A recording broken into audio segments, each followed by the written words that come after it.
What's happening? Welcome to the 44th episode of the Slapstream with Djordje live from Slapsville.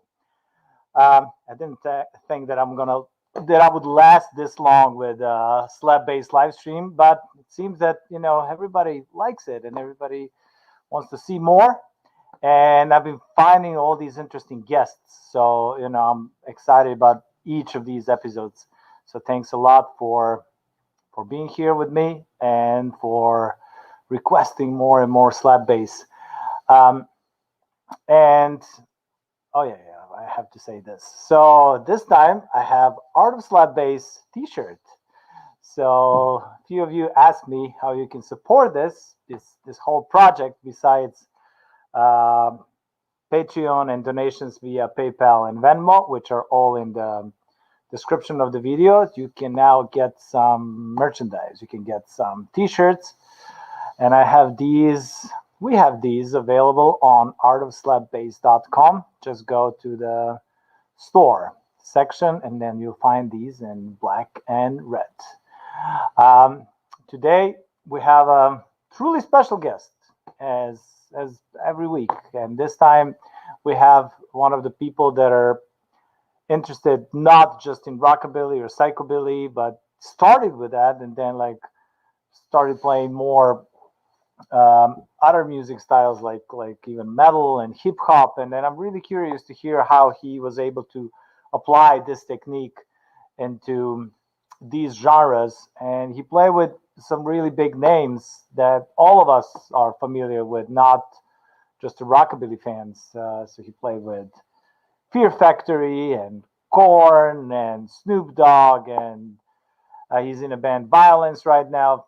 But he started as a psychobilly guy, and I'm going to ask him about these beginnings with a Belgium psychobilly band called the RATMEN. So maybe some of you older psychobilly people remember that band.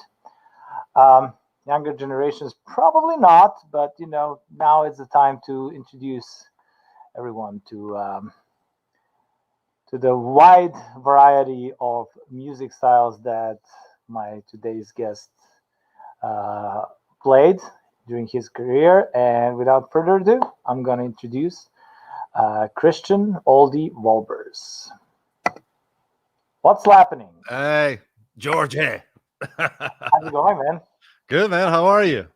Good I'm to doing see pretty you. good. Happy Pretty good Slapper here. Day to you and all your slappers out there. Yep.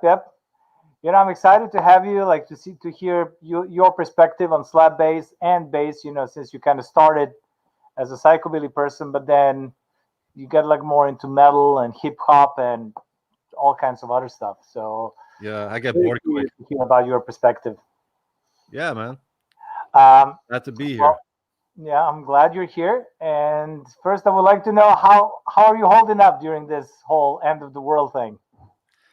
I'm a musician. This is easy for me. I mean, besides not being able to go on tour, that's the sucky part for all of us, of course, Yeah, and no concerts. But if they tell me, hey, you have to lock yourself up in your house and your studio for a year, and I mean, yeah, I mean, I am a very outdoorsy as well, but for me, it was not a problem. The problem was I became more of a hermit, and now getting out of the house seems to be more of a mission than before. You have to relearn to go do things outside again, and I mean, if you have an upright bass and music equipment and a studio, and you can easily lock yourself up in your home. I mean, if you're in the studio for recording a record, we're sometimes inside for 2 months doing this. So for me, it was easy. that's good. So have you been busy during the lockdown? Did you have enough work? Yeah. So basically, right before this lockdown, I got the opportunity when when I lost the interest a little bit in psychobilly I would say like 89, 90, I got really into metal because I learned how to play guitar, Hmm. metal guitar, and that opened a whole new world for me. And I got a great opportunity playing for bands. But around that time, I was really in a metal band called Violence, and they were notorious. They were a Bay Area trash band. They're always wearing Raiders gear, Uh-huh. which had this hardcore thing to them. They were proud of where they're from and their team, and us Europeans, we know how that feels with soccer when you're from a city and that's your team. Sure. You know, they were a metal band that I really loved, and they were, you know, they were Raiders fans, and the music was ferocious. The singer was very different from everything else in the industry, and they were one of those bands that went through difficult phases, even though they produced 2 legendary albums, and then they went through some breakups, and the band changed some members.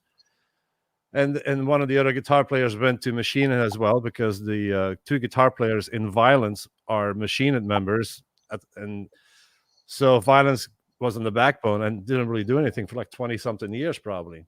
And now right before the pandemic, they started doing a well, they did some reunions because of Sean, the singer, had he got sick and with kidney fail, I think kidneys or something, I forget exactly what it was, but it was cancerous, so he had to get they did a benefit show for him, and he pulled through. He did really well, pulled through the whole thing, and they decided to put the band back together for a real reunion show with the original singer in the lineup, and that sold out in like a minute in Oakland. They did a matinee show the next day, that sold out in 2 minutes. One of those things. So they realized, oh, this is awesome. So they decided to do a couple more shows. And that's when I knew they were coming to LA, and I never seen Violence in my life. And they were like my favorite metal band, more than Metallica or Megadeth, because everybody was into those bands. I wanted to be into something that nobody, it's kind of like in the psychobilly scene. You look for the bands that not everybody knew, Torment or Crewman, or there was other bands that most psychobillies didn't know, the smaller bands, you know, you're always looking for something unique. And I was like that with metal, and Violence to me were like the band that the least amount of metal fans were into. And I liked that. They were different. So if you wore a Violence t-shirt, it was like, Violence? Like, you know, you're not wearing a Metallica t-shirt? Like, I didn't go with the herd. So they were that really cool band. So they got back together, and these shows, they came to LA for 2 shows. Well, one show in LA and one in Phoenix. They opened up for Sacred Reich. And I knew they were coming. I wanted to go see him, but I knew it was sold out already. I could tell. So I didn't even bother asking the guitar player for a ticket. But he hit me up. He goes, hey, you want to come to the show? I'm like, it's probably sold out. It's going to be too much of a hassle. Don't worry about it. He goes, no, man, I got you. I'm like, fuck yeah. To my surprise, I mean, there's Metallica members. There's so many well-known people backstage wanting to see the show. I'm like, oh, man, it's going to be great. I was watching the show from the side of the stage. I've never seen a show like that since 1988, when I used to go see psychobilly and metal shows, and people just flying off the stage when the show begins. No security. People are all the way against the stage. You know what I mean? You can just touch people's heads like this. Those are the intimate shows where everything is so, and people are just stage diving and going nuts. And there's a pit going all the way to the back of the venue. And I'm like watching this going like, what the heck? This is even allowed, you know, because everything is so security, no jumping, no stage diving, not even headbang, you know. So I was like, wow. And a couple of weeks later after that gig, I get a call from Phil. I noticed their guitar player left. So I put in send a text to the guitar player, like, hey, can I play guitar? He starts laughing at me, kind of like, we already have someone. I'm like, oh, of course you do, you know. But he hits me back and he goes, hey, but we're doing some shows and our bass player can't make it. I guess they had already started booking shows for the entire year with this new reunion thing that they were doing. And then he goes, can you fill in for some shows? And I'm like, absolutely. Fuck yeah. So that leads into, can you be here permanent? Because our old bass player, he had a union job, bus driver in the Bay Area. So it's hard to take off, and you know, he has also a daughter he has custody of and stuff, so he couldn't really commit a lot of time in touring, and the guys want to also make new music. So then the pandemic hits, and we had all these shows lined up. I never got to do my first Violence show. Everything got canceled right before. So you didn't do any shows with them? No, not yet. I still haven't done a show yet, but we ended up started writing a record, an EP. The guys started writing an EP, and I just finished my bass tracks last 2 weeks ago, and we're finishing vocals this next weekend, and then we are going to mix this EP. And this is new Violence music, the first time since like 1991 or something, 92. Oh, cool. Yeah, wow. So this is a big deal. This is actually for me Even though I've done all this other stuff, all these other bands in the past, this is a highlight of my, I wouldn't say career. This is kind of like personal, this is a highlight of my life. That's awesome. It seems that you have lots of highlights, so we're gonna get to that. But I want to hear about your beginnings. How did you get interested in music? How did you become a bass player? How did you choose upright bass and all of those? It was, my dad had a room full of guns. His bedroom was full of guns. My dad was a gangster. So all these guns in the bedroom. So I was fascinated as a kid, watching John Wayne movies and stuff like that. Very fascinated. And going and looking in the closet, and I find my mom, she didn't have the record player set up. It was like stored away. But I found all these records. And finding all these records, my mom decided to put the record player up, and I started going through them. And it was the Platters. There was a lot of Elvis, So my first introduction to upright bass was definitely Bill Black, hearing the sounds on those records. And then, of course, like everybody else, I heard Bill Haley, and that sound was like, what the heck? So I had interest in it. I started liking all the rockabilly thing, watching James Dean movies. I could see that Teddy Boy style, that 50s era. I'm like, wow, I was always drawn to it, but there was no outlet for me yet. And until I heard later on in 1980, I heard the Stray Cats put out Runaway Boys. And I hear a lot of people, and actually, which is funny because I have it right here. I bought this in 1980. I think it said 1980 on it, right? This thing came out in 1980. I think so. Yeah, I think you're right. Yeah, 1980. Because I was wondering, was it 81 or 82? And so in 1980, I was born in 72. So I was 80 years old when I heard this. And I went with my mom to the store to buy this. I found this at my mom's apartment that I had to clean out just recently because my mom had to go to the hospital. And she's old and, she's not doing well. So I had to go clean out the apartment. I found this in the apartment. I'm like, oh my God, this is the single I first bought. And seeing the picture of Lee Rocker on the front of that with the upright, and the tattoos. That was the other thing, the tattoos. I knew I wanted to get tattoos as soon as I saw this at 8 years old, using my mom's makeup to draw the dragon and the, my mom used to get mad at me, but that single is, that sound when I heard dunk, dunk, dunk, dunk, dunk, dunk, I was like, what the fuck is this? That's that sound again. And then seeing those guys tatted and looking cool, I was like, oh shit. So now I want to play upright bass. I'm poor. My parents are poor. My dad's a gangster. He's not going to buy me an upright bass. Good luck. But my uncle or my grandfather had given me a bow. And in Europe at the time, there was a sport where you would shoot bow and arrow up in the sky in these cages. I don't think it's a thing in America, but in Europe it is. So they have a big mast with a big cage on top with all these little feathers in the top of the cage. And this thing is probably like, I don't know, 100 feet up in the air or something. So you shoot an arrow with this big rubber, like this cork, I don't know, like stubs on top of these arrows, and you shoot. The target is to shoot these feathers off of the little hinges they're on. And the bows are pretty big, and it has a big string on it. So my grandfather gave me this bow. I was using this bow to learn how to pluck the string like that.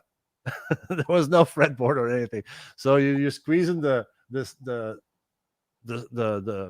string of the bow actually on the top to get more tension, and I would pluck on this one string on this bow all the time. So I kind of had an idea how, because then I seen a video, of course, later on, like 1981. I think then Stray Cat Strut came out. So you could actually see how he was doing it. So I was trying to emulate it and try to do the same thing. So it took a long time until I didn't get an upright bass until I started learning to play upright bass first. The first time I held an upright bass was at my friend's house, which were the Psychobillies that I knew from the skateboarding scene that I was in. We were all young skateboarders, but when they turned 15, 16, they turned into psychobillies. Their long hair, they came with the biggest quiffs and mohawks, and I was like, whoa, what are they listening to?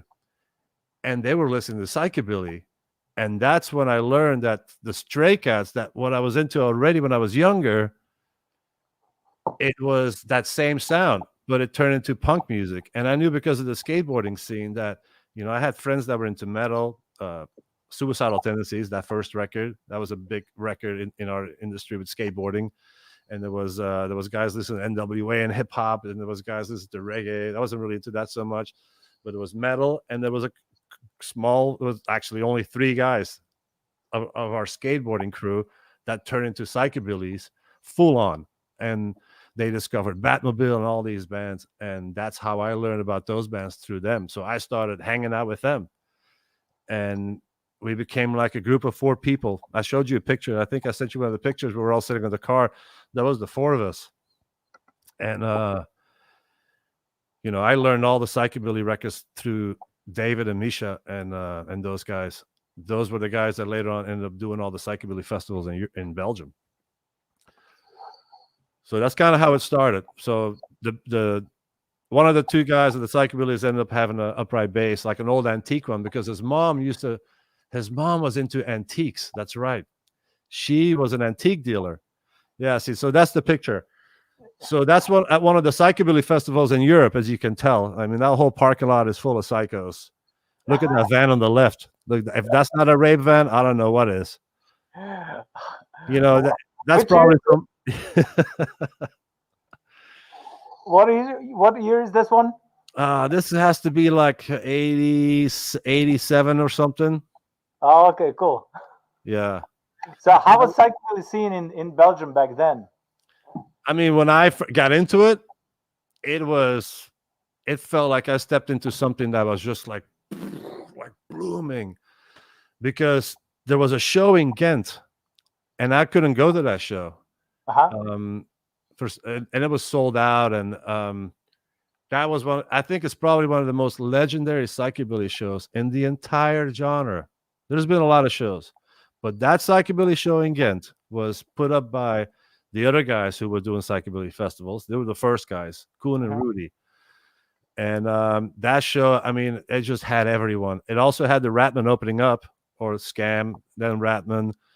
The Highlanders were on it, the Crewmen, the Quakes. The Quakes weren't on it, but Paul was there. And he was on stage because they were doing jam sessions with all the bands together. There's pictures of it. Schizo, the Quakes, and the Crewmen. They started a new band on stage on the fly, and they started playing all these covers. Shit like that. You wouldn't see shit like that ever again. I've never seen that ever again. Okay. It was Paul playing guitar with the bass player of the Crewmen and Dave Hoy on drums, with Phil Connor on vocals. I mean, that was like a super group. You know what I mean? It was like, whoa. And I think it was the singer of the Crewmen that was playing upright, because he was originally an upright player. So stuff like that. That festival had 1,600 psychos inside, and there was about another 1,000 or 1,500 stuck outside that couldn't get in. That city had riot police. There was full riot police everywhere. It was gnarly. Oh my God. Every pub in that town was full of psychos. These people were afraid for their lives. Because in those days, when psychos came to time, all that psycho attack over Europe, it was no joke. When you had 1,500 psychos coming to like a little farm town where they could actually find a venue they were able to do a show at, because most of these venues, they're like, what show? Oh, psychobillies? No, thank you. Because a lot of skinheads would come destroy these shows, to be honest. It was an outlet for right-wing skinheads to... they didn't have an outlet. There was no skinhead shows. So they used to come to psychobilly shows and then wreck them. So I played so many shows where you are on stage for like 10 minutes and you had to like run out with all your gear because there's 50 skinheads that came to town and wrecked the entire show. That happened so much. So that's around the time when you started playing upright bass. That's around the time when I started. Well, actually, when the 4 of us started playing, I learned from Misha how to do a slap, like a real slap and a triple slap. He learned how to do a triple slap. One of the guys in the picture that's sitting in the car. He was the one. Okay. He was very creative, very talented guy. And we were gonna start a little band together, and we called it Crank. And they're like, "Well, we got a bass player. Misha's a bass player. You got to play guitar then." I'm like, "Oh shit!" So I had to pick up a guitar, which I had since I was a kid, a little bit here and there, messed around with, but never learned how to play. So, and I was a really shitty guitar player at the time. I didn't get good until I really started playing into metal later on. That's when I started learning to play guitar really, but I was really shitty, and that's probably why our band never went anywhere, because in psychobilly or rockabilly, you got to have a good guitar player. Sure. So is this already Ratman or not? No, this is all prior still. Oh, prior. Okay. This is all pre. This is all like 1986, 87. Okay. So your first instrument was a guitar or bass? My mom bought me a guitar at a record store, but quickly, I didn't even learn how to tune it. So that ends up in the closet, and I got traded in for a skateboard. Then I started skateboarding, and then I started learning about music again. Then I started picking that thing up a little bit. Still didn't really know what to do with it.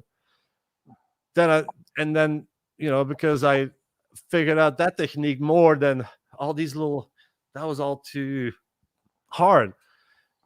Doing this, it's very it's like you're playing drums, it's very, hey.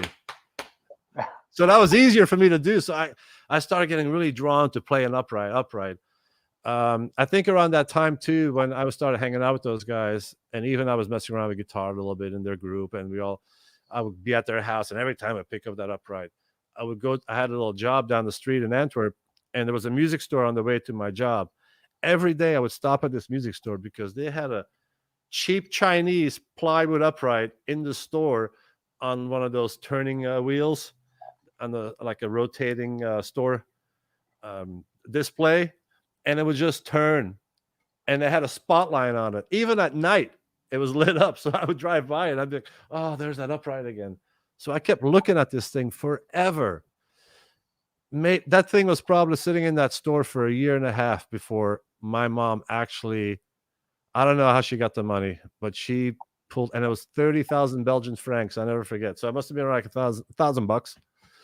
And she bought me an upright. And that is that upright that I ended up start using and really start learning how to play upright, which led me to be able to get a gig with the RATMEN. And I can tell you that story, how that all happened, since we're going to be leading into that.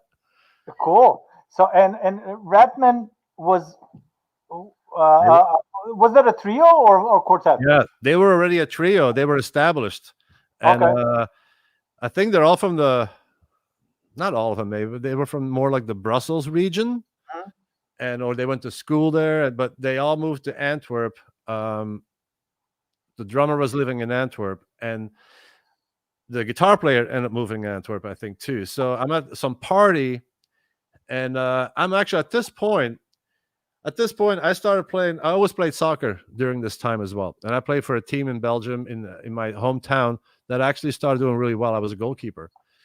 So by the time, I started coming back to soccer practice, coming back from a Psychobilly show in England, with my hair all up and shaved, and that team was very conservative. That was a no-no. So I basically got booted out of that team because of having mohawks and then long hair. Then they knew I was, I'm getting tattoos. So they were like, "Oh, what's going on with this kid? He's not really focusing on his game." So they kind of benched me and then booted me. And I was like, "Oh, okay, music is my thing then." So I've been pretty much full on music. But in that time, all I did was play upright and play music. And I went to a party in Antwerp. So I was getting normal hair. So what I was saying, this is what I was getting at. My hair was growing out because I was kind of, the team. I was trying to do good with the team and get rid of my hair, and so my hair was kind of growing out and stuff again. But I met Walter, which was the guitar player for the RATMEN, and I see him at a party. So I walk up to him like, "Hey man, what's going on with the RATMEN?" And he tells me, "Oh, we're pretty much done." I'm like, "Done? You guys only did one record, that's it?" And he goes, "Yeah, but our bass player left." And I'm like, "What? Ron left the band?" And he goes, "Yeah." So it's too hard to find another bass player. Somebody that there wasn't really many bass players around, and they were all in bands if they were. And he's like, yeah. So he left to another band, so we're pretty much done. And I'm like, I play bass. Can I try out? And he kind of looks at me, and I got kind of like, like those football hairdos when it's like this long over here, but then longer in the back, like the mullets. I kind of like started looking like that a little bit with trainers on, because I was kind of getting involved with some soccer hooligans at the time too. And, so I was hanging out with them, was getting in trouble really. And he kind of looked at me and he goes, you don't look like a rockabilly, and he kind of like looked at me, and I think he kind of liked that because he was so, yeah, see, look at that. Look at my hair. Okay. And when you really look at Walter and Han, the drummer, I mean, to me, the drummer always looked like the drummer from U2. They look like brothers. He never had he might have shaved his head in the beginning in the mid 80s, but he never looked like a psychobilly really ever again. And Walter had this rockabilly kind of more like Teddy Boy thing going, like Buddy Holly thing going. And he didn't really like that psychobilly shit. He was like, He felt like it was he always felt like I think he felt too that they put him in a box. He didn't like that. But I had look at that football mullet. Hey, but at least, yeah, right there too. That was I think that was my first show with the RATMEN. Oh, cool. We were opening up for the Klingons. Oh, that's cool. Yeah. And look, I had a football mullet. The Klingons probably must have looked at me like, what the fuck? I didn't look psychobilly. When I looked psychobilly before that. I had quiffs and all that. I looked hardcore psychobilly. But when I joined the RATMEN, I looked like a little football hooligan. And I think the guys in the band actually liked it. And I think that helped me get the gig, that I didn't look like a psychobilly. Wow. They liked it, actually. Did you have like a psychobilly hair after that, or no? Never after that. Never after. No, in 2012 I cut a mohawk again, but never after that. After that, I started growing my hair long because you knew that you would join violence. Eventually, yeah. Well, I was getting at that time. I started playing more guitar as well because the singer of the RATMEN let me borrow one of his guitars, and I started a new Strat. No, a Strat that he had built, a nice wooden Strat.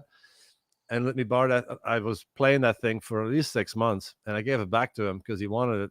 And it was all black on the back and my hands. I put work into it. And he looked at it. He goes, and I'm like, I'm sorry, bro. And he goes, no, I like it. You've been playing this thing. And I started getting into metal, but still didn't know how to do the all that, mechanica picking, which I ended up learning later. That's a whole other kind of story, because then I ended up going to like the biggest metal band in Belgium too. But going a little back, so the Klingons was my first show. We ended up doing some more shows around that time. We played some school parties, and I think honestly that there was another show that we never played another psychobilly show ever again. That was the only psychobilly show I really played, opening up. And I think honestly that scene was starting to change around that time too. When I joined the RATMEN, I think I joined the RATMEN like 89 or 90, something like that. 89, 90, something like that. I think the scene was changing around that time a little bit too. It seemed pretty tough for a lot of psychobilly shows in Europe. It was getting tougher. Like a lot of the venues wouldn't really... What's that? The scene was getting smaller? I wouldn't say maybe a little bit. It definitely, for bands to be able to have an outlet to go, the venues weren't really keen on having psychobilly bands play there. They before we go any further, let's play a little bit. I want to hear you slap a little. So if we're gonna slap, I'll grab the other one first. All right. Which is we're in a psychobilly period of your life, so yeah. So actually, this is a Slap King. Cool. All King double bass. I found this thing for $800. Oh, really? Wow. Okay. And I bought it from a guy who needed money, and this is the way it was set up. And I never did anything to it because I never really played these type of strings. I think these are the slap silver slap innovation strings. Okay. I've tried some nylon strings like this, the La Bella black ones back in the day, but I left the bass like this because I kind of liked the action and the way the strings felt. So I kept them on there. So I never changed them because I really normally play steel strings. But All right. Let's rock.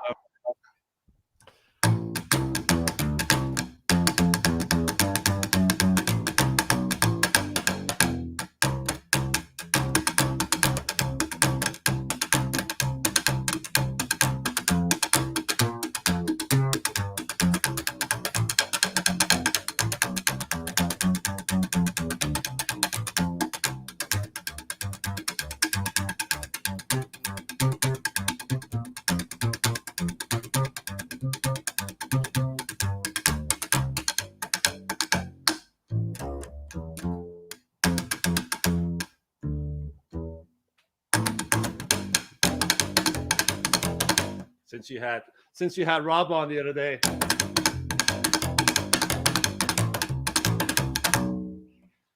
I really love how he turned that into like punk music, basically.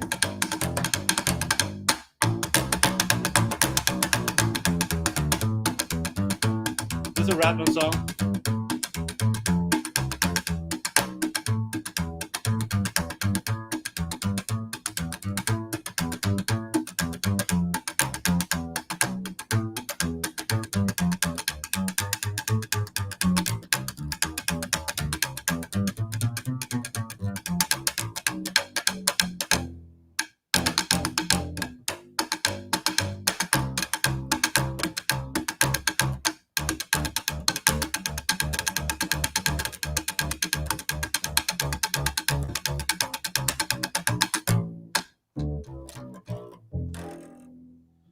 Yeah, this is a fun game to play. All right. Sounds good.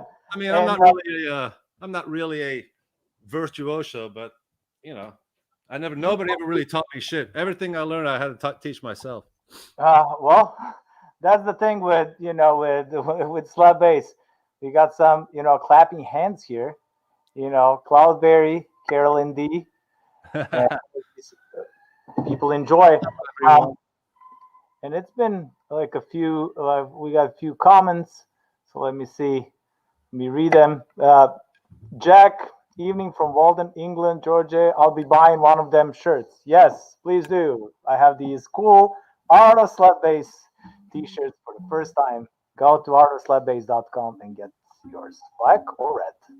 It's still in a very beginning stage, so you have to also email what you want at contact at artofslapbase.com because you still cannot choose the size and all of that, but you can if you just email. Charlie, what's up, fellas? I'm back. Psychobilly plus metal, Banan Metallic. Are you familiar with Banan Metallic from France? No, a band? They've been combining, psychobilly and metal. Nice. I gotta check it out. Yeah. Very metally way. Happy Slapper Day, Carolyn and Cloudberry. Hoy, fellow humans. What up? Slapper Day, Mikey. Carolyn, I think you started this Slapper Day thing, so I'll give you credit for that. Mikey started it? Not Mikey. Carolyn, I think, was the first one that wrote Really? Happy Slapper Day because the show is every Saturday. Jose Arana is stoked that you mentioned Klingons, and Richard from St. Louis is enjoying the show. We're glad to have you here, Richard. And all these people that while they're playing. So we're gonna have like more of the playing, and I'm very interested to hear how you incorporated slap with hip hop. Since I know that you played with Cypress Hill, with with stuff with Snoop Dogg, and then you did like lots of metal stuff. I'm not sure who you played bass with, who you played guitar with, but I know that you played with Korn, with Fear Factory, now with Violence. But let's go step by step. So what was next? What was after? And you can sit down. Upload after the Ratman. Yeah, so after the Ratman, I was getting interest in playing guitar for some reason. Again, I started figuring it out. Some of the other friends in my skate crew, we were doing little hardcore bands, and it was all based on all the skate punk bands that we grew up on as well. I started playing a lot more guitar and less upright bass. The Ratman dissolved basically after only a few shows. I think the drummer left to start more like a political career, to believe it or not, and the band dissolved. So I got more into metal. There was a couple of bands in Belgium that were really well known. One of them was Channel Zero started at the time, but there was a band called Cyclone, a band Asphyxia. There was DVA. There was some Belgian metal bands that were doing the touring circuit, and I ended up auditioning for Cyclone, which I failed the audition because I couldn't do the down picking of the guitar yet. Everything was kind of very like punk rock, and they were a metal band. They were actually playing. Couldn't do that yet, and the guitar player, when I auditioned, they liked me, but they're like, "Oh man, that's not how you play it. Let me show you how to do it." And he taught me, and I was like, "What?" He really showed me how to pick a guitar, and I was like, "Oh wow, that's different." Okay, let me take that home real quick. A month later, I came back and I knew the whole record. I learned everything, and they had a tour lined up. Their guitar player couldn't do it, but I couldn't play the leads. I was not a lead player, but I figured out the rhythm, and they're like, "You know what? Fuck it. We'll just take you on tour playing rhythm guitar. Fuck the leads." So I did a tour with Belgium's biggest metal band at the time. These guys were opening up for Testament and Slayer and Metallica every time they came to Europe. So I got to join them and on a tour playing just rhythm guitar, and it was awesome. And that's where I got the touring bug. We were opening up for an American band called Sadus, which was like, a trash death metal band type of thing. They were from Northern California. And first we had to follow in a van. Then we ended up being on the tour bus with them. And that vibe, being on a tour bus with the band and the other band, and that feeling, that's when I was 18 years old, I think. And that's when I knew I wanted to be on tour. That was it. I was like, man, this is it. I cried when that bus left at the end of the tour. I was like, what? I don't want this to end. What the fuck? This is the best time I ever had in my life. Yeah, it's hard. Like once you start touring, it's really hard to stop. It's just that first time when you're like, oh, this is you, because you're doing that when you're in a band and you get to play a weekend and all your friends and family show up and it's like there's 500 people in this venue and everybody's there. You're doing that every day. Every day. You know what I mean? That party is never stopping. You wake up the next day, you're like, oh, where are we? Houston. Oh, party in Houston tonight. It's the best life, Yeah, it's best.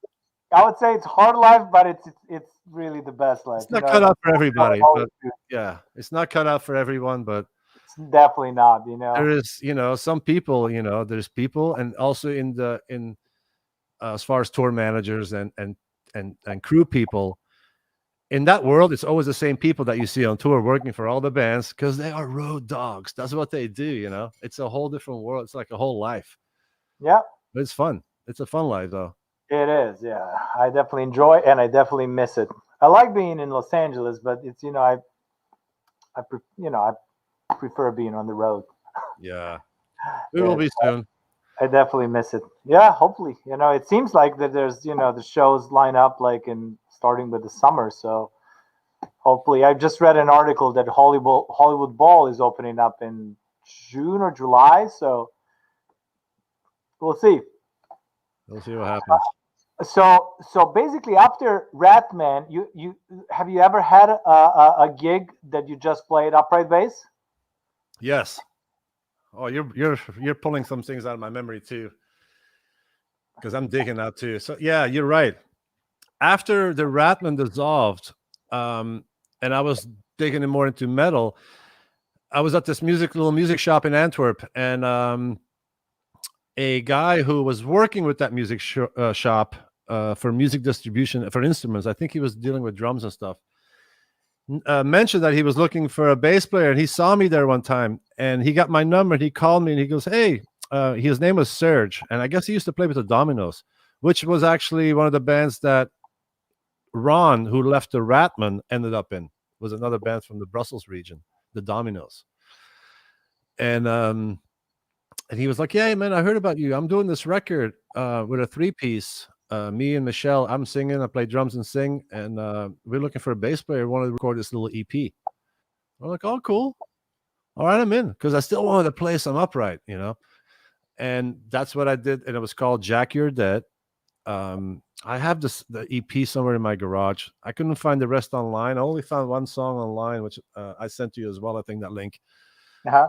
And we did an EP. We recorded in Brussels. It was really fun. That was actually my real first time in the studio recording upright bass, which was kind of like a big deal for me. And I remember those guys were definitely from an older generation. They opened up for the Stray Cats and stuff in Europe. They were like the rockabillies in Europe. I mean, in Belgium, in the Brussels region, those were the guys that were holding down that scene, that whole Teddy Boy rockabilly scene. And they were all musicians too, and good musicians. They were good players, good guitar players, and they looked 50s, and they had a whole style. And they were a little worried in the beginning. They're like, "Is he going to be able to pull it off?" And I pulled it off in the studio. And I came in steel strings, like I was young, taped up, like, you know. And honestly, you know, which that record came out a little later. I think 92. I think it was around the same time that I got to look again when Voice of America came out. Because when Voice of America came out and I heard how Rob sounded on that record, that really raw steel strings, you know, I was like, that's it. That's it's tough. It sounds hard as fuck, you know, those steel strings. And it had this punk attitude to it. It was different than playing nylon strings. And I played steel strings on that. And, you know, even though everybody wanted to play nylon and gut strings, I was like, "Oh no, let's do the steelies." And I'm like 19, 20 years old, tearing up my hands. Not because those weren't slap strings. Those were all like jazz, high, probably medium tension jazz strings that you were slapping on. It's interesting that you're talking about it, because I thought that in the 80s, like rockabilly people were mostly playing steel strings at the beginning, and then they switched to other types of strings in late 80s or 90s, really, when they started like doing, you know, more guts or nylons, or even bumped over with, you know, after Ackerman started playing that. So when I started playing upright and started figuring out that people were, you know, when I started picking up all the psychobilly records, Batmobile, Crewman, Demented, all those records. And I would say 1986 was probably a huge year for that. Batmobile had that EP, Bad Attack, in 85, but I didn't hear that in 85. I heard the first time I heard pretty much psychobilly. I think the first time I really heard psychobilly was Bamboo Land. That was the first record. And when I heard that, I was like, fuck, you know, that was after the Stray Cats.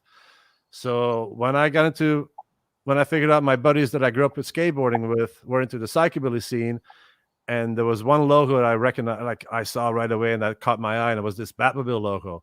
I'm like, what is that band? And they were from Holland, which surprised me even more. I'm like, what, a Dutch band? That's like sounding like one of the best, probably. You could tell they were one of the top dogs in the industry. So all those bands were playing a certain set of strings, and I was trying to figure out what it was. I had to find these strings in Brussels. They were hard to find. The Klingons were playing them too. And they were these strings. And I still have them from back then. These were the strings I probably opened up for the Klingons with. I had 2 sets, I think. I left one on a bass that I sold, but this was the other set. And it was one wound string, and the other ones were like this clear plastic, this clear nylon. And I forget what these were called. But I guess they were like the psychobilly weed whacker. You know, Okay. but they weren't wheat whackers. They were different because the E string is wound. But every psychobilly was playing these pretty much. And I remember I remember talking to Steve Whitehouse one time, and I was asking him, like, on the Sharks record, what were you using? Were you using those? I forget what these white nylon things were, but he goes, no, I think he was telling me something about red dragons or something. No, I'm not familiar. I know that he mostly played steel strings in his career, but I'm not sure about that. Not on the first Frenzy record and not on the Sharks album. He wasn't playing steel strings. Oh, really? I didn't know that. I forgot. No. He probably mentioned that during the Slapstream. That bass that he had with all those colors, spray painted, that had nylon strings on it. Okay. Yeah. Yeah, because I was trying to figure all this shit out. Like, who is playing what? What are the strings to get? Because anybody we all get our first bass and it has steel strings on it, and you start plucking on those things, the action is this high, and you're like, oh, and when you see Steve playing steel strings, it's so easy. Yeah, I love steel strings. That was always all how it's set up. It started, so it's definitely. Steel strings, you have to build up your strength as well, I think. A little bit, yeah. Yeah, you have a better tone. I mean, I wouldn't say better, but I'm saying I definitely prefer steel strings tone, especially for loud music. When you have a loud drummer, distorted guitars, and all of that. I think it helps with with feedback and. Yeah. And it seems that you're able to have a little bit more of a control. Yeah. So I went back to look at what Lee Rocker was doing and noticed the magnetic pickups, the EMGs later on. Yeah, and that's what I did. I put EMGs on my bass as well. Cool. I watched what he was doing. Actually, the pickups that I have now that Jason made for me, those are like EMGs as well. They're not branded, but they're ones that are made for. Yeah, I had those in. I had a 5-string that I had those in. Oh, really? Those round pole pickups. Yeah. Oh, okay, cool. I had a 5-string built right before Fear Factory, or like around that time, which I was using for CYPRESS, for Fear Factor and CYPRESS. A 5-string bass. I sent you a picture. I had long hair when I'm playing it kind of like this. Oh, yeah. It's a 5-string. That thing was expensive. Oh my god! I think it was like 15 grand or something to build that. Oh, okay. But I had the band pay for it. All right. Yeah, because I used it on. Later on, I ended up using the upright bass in Fear Factor. We'll get to that. Yeah, there. See the pickups right there? Yeah. And in the pickup holes, it had gum stuck, some kind of like a gum. On the back of it, so I was able to push those poles closer or further away from the pickup. Got it. You know what I mean? Can you do that on yours? Yeah, I can. Yeah. You have to. That's important, I think. It is important because you can individually figure out the volume of each string. Which is that's the thing that was kind of like problematic, like with regular P pickups that everyone used before that. So I think this is the way to go. Yeah, that was a fun bass. But we're gonna get to Fear Factory and all that. But so where we're at right now. So we're at basically where I started basically going from the last time I played any type of psychobilly rockabilly related band, which was Jack You're Dead. We put out that little EP, and then I basically started going on tour of metal bands. And I came back from Cyclone after that tour. Got bummed out that band actually dissolved as well. So I'm like, oh, here I'm again without no band, Yeah. So I'm getting frustrated. At this point. I joined another band called Asphyxia, which is another Belgian metal band. Now so you're still in Belgium at that point. I'm still in Belgium. I joined another band. This band is from Liège, Verviers, which is like the French part all the way by the Ardennes in Belgium. So from Antwerp, I have to get on a train 2 hours every time to go to rehearsal. So I would go every weekend and stay the weekend and then come back. I dragged along my best friend from Antwerp, told him to play bass for the band. I played the second guitar. And we did about, a little bit of that. We did a tour. We opened up for The Accused, which was a Seattle hardcore, skatecore type of band in Europe. So I went on tour again. And after Asphyxia, I could tell like it wasn't really going anywhere. I wanted more. I want to be signed to a record label. I want to be like on a tour bus like all the time and have a real living that life. And I felt like it was I started to feel like it was very difficult to build a career like that in Europe.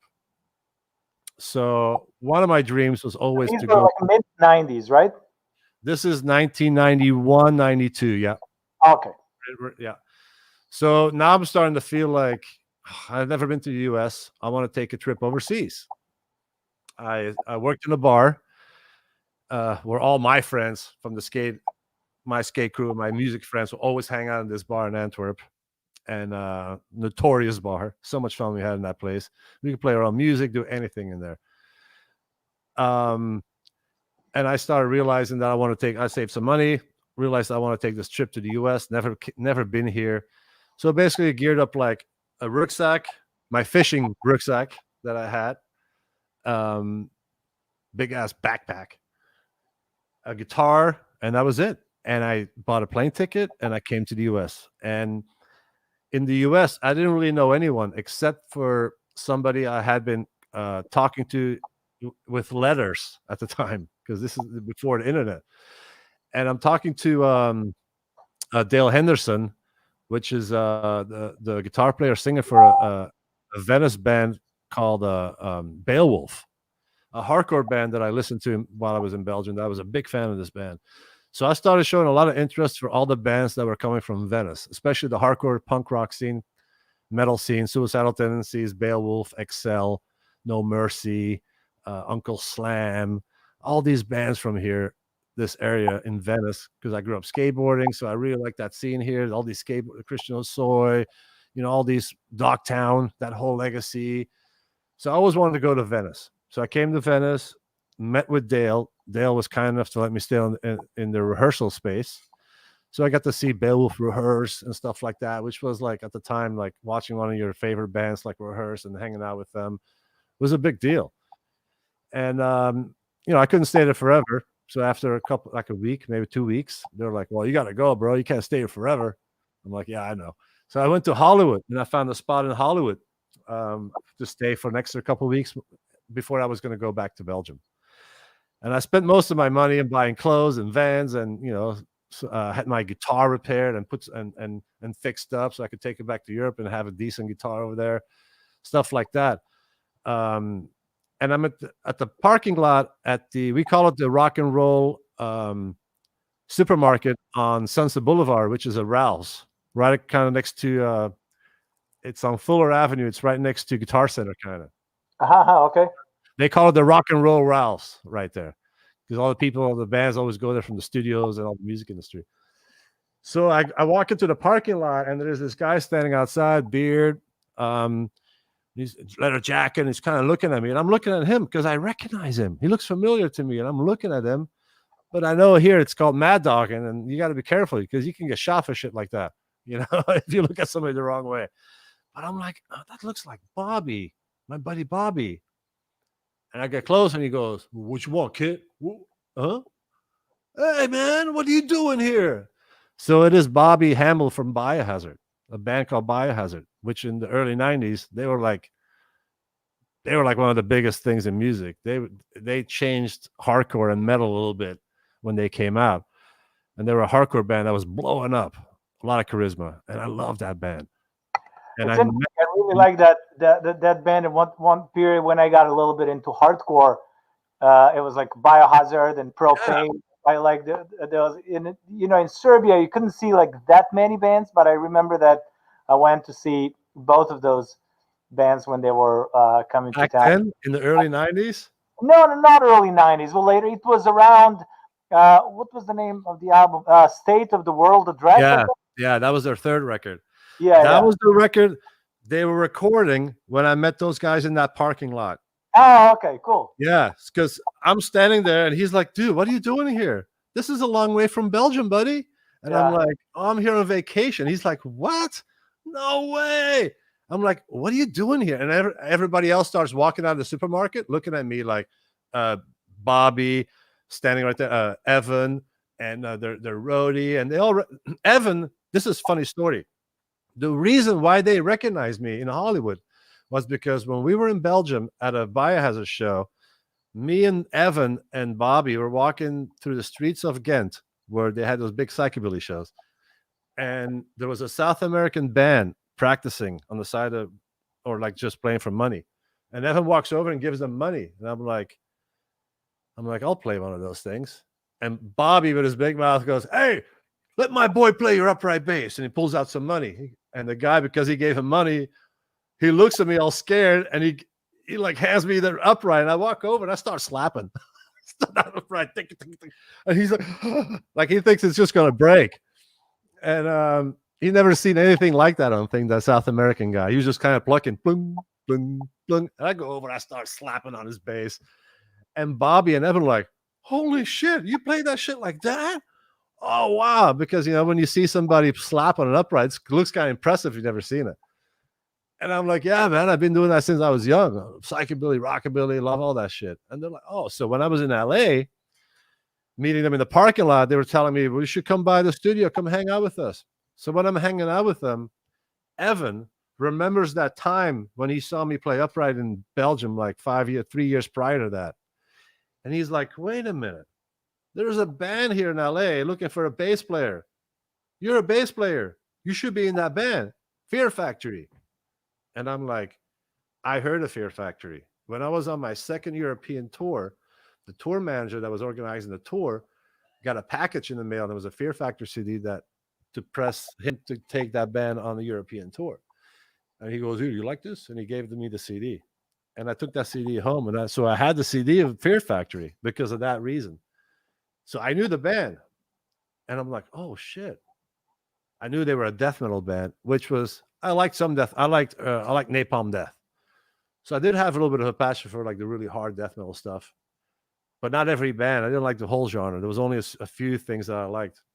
Mainly because they had a hardcore mentality, like Extreme Noise Terror or like Terrorizer, Napalm Death, like that stuff.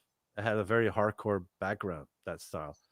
So he tells me, I'm like, "Yeah, I heard." I go, "But Evan, I'm not really a bass player. I'm a guitar player," because I was playing guitar in metal bands. And he goes, "No, I've seen you. You're a bass player." because upright. I'm like, "It has nothing to do with death metal." He goes, "No, you're a bass player. Tomorrow I'm going to give you one of my basses, and you're going to go down to the rehearsal studio, and you're going to go try out that type of thing." He goes, "You're a bass player. Go do that shit, dude." And I'm sitting there thinking, like, you know what? I should take this opportunity because I want to stay here. I need to get in the music industry. Maybe this is an opportunity. So I took it with both horns. And Evan let me borrow his. Evan had a bass that had the Biohazard logo painted on. It was called the Punisher bass. He used it in the first Biohazard video, Punishment, that big video they had on MTV. And he gave me that bass in a case and said Biohazard in orange, an orange logo, Biohazard on it. And he goes, "You got to go try out for this band." So I meet up with the band, and they tell me the address where to meet them. This is my first time in LA. I've never really gone on a bus. I don't have a car. So I basically have to figure out how to get to this area where I'm auditioning for Fear Factory. I mean, who doesn't know it, but Los Angeles is kind of the worst place on the planet, like, to do that. So guess where this audition is? It's right there on Florence and Normandy. Okay. Where all the riots kicked off a year before that. Yeah, okay. This is 93. We're in December of 93 now. Where All I right. Fear Factory. And the riots happened in 92 and at the end of that year or something. Or in that summer. So that vibe is still very much there. I'm on a bus with a case that says Biohazard on it. And I end up in a completely wrong neighborhood to where I was scared to get off the bus. But the bus did you make it to the rehearsal? Yeah, I took a wrong. I was supposed to take a connection. I didn't. So I end up in the middle of like Inglewood or Compton or South Central or some shit like that at the time. I didn't even know where I was. But did you have a map? How did you? No, like I was relying. Well, I had some stuff written down. Take this bus and then this going right here. Take this connection. the bus driver on the bus. That's so frustrating. In Los Angeles, that's kind of like I was without a car for a couple days in LA, and it was always like, oh, Yeah. Bus driver looked at me in through the mirror of the bus, looked at me back there, see me sitting back there. What is this white guy on this? He's lost. He looks at me, he goes, "You lost, buddy?" I'm like, "Yeah." You could tell I was scared. And he goes, "Oh, don't worry, where you gotta go?" And that guy let me hang out with him. Black gentleman. Let me hang out with him and until he go on that bus. And he told the bus driver, "Yeah, because it was that bad, dude, in that neighborhood. I was gonna get jacked." You were about 20 or so back then, or I was just 21. Yep. and that's when you actually moved to US. You stayed and I never went back. I went on vacation and I never went back because I ended up doing that audition and I got the gig. So now I'm in this band, and the band is like, "Okay, we got a tour in about a month." And this is Sepultura, opening up for Sepultura on Chaos AD. So what Fear Factory was not that big back then, right? Yet. They only had done 2 or 3 tours. Okay. They had done an American tour. They had 2 European tours and an American tour and a Australian tour. That's all they had done. But small tours, not really big tours. So actually this tour, well, there was going to be the first really big tour. I wouldn't say the first big tour because they opened up for Biohazard and Sick of It All. That was a tour. There was a Fear Factory Biohazard Sick of It All tour in America, which was actually their first real tour, I think. And then they went to Australia for a small tour, and they went to Europe, opening up. Oh no, they're playing for Brutal Truth, which was a band from Danny Lilker from SOD at the time. So they went to Europe, and then they came back to the States. They put out Fear the Mind Killer, I think was about to be released or was just released. And they had a tour lined up for the US, which was in February of 94, which was Sepultura, Chaos AD. And it was with Clutch and Fudge Tunnel. And that was my first tour. So basically now I'm in the country. Now I'm, now it looks like I'm going to go on tour with an American band in America. And this is like a fucking big deal. So I'm calling home. I'm like, "I'm not coming home, Mom." And she's like, "Yeah, I knew it." I'm like, "I'm in a band." So I'm rehearsing and sleeping after. Basically, I moved out of that little studio thing in Hollywood because I'm broke at this point. I had no more money. Moved into Dino and Bert's apartment building, which was a guitar player and the singer on Fuller right there. And then it's January and the earthquake hits, 1994, the Northridge earthquake. Oh. Fucking destroyed everything. Our apartment building was like this, and we were sitting on the bottom. Our manager was stuck on the other side. We had to rescue him, gas everywhere, people lighting candles. It was fucking nuts. We walk outside, 30 minutes later, people are looting everywhere. The car dealership across the street had Ferraris, and there was people looking for the keys and trying to take the cars.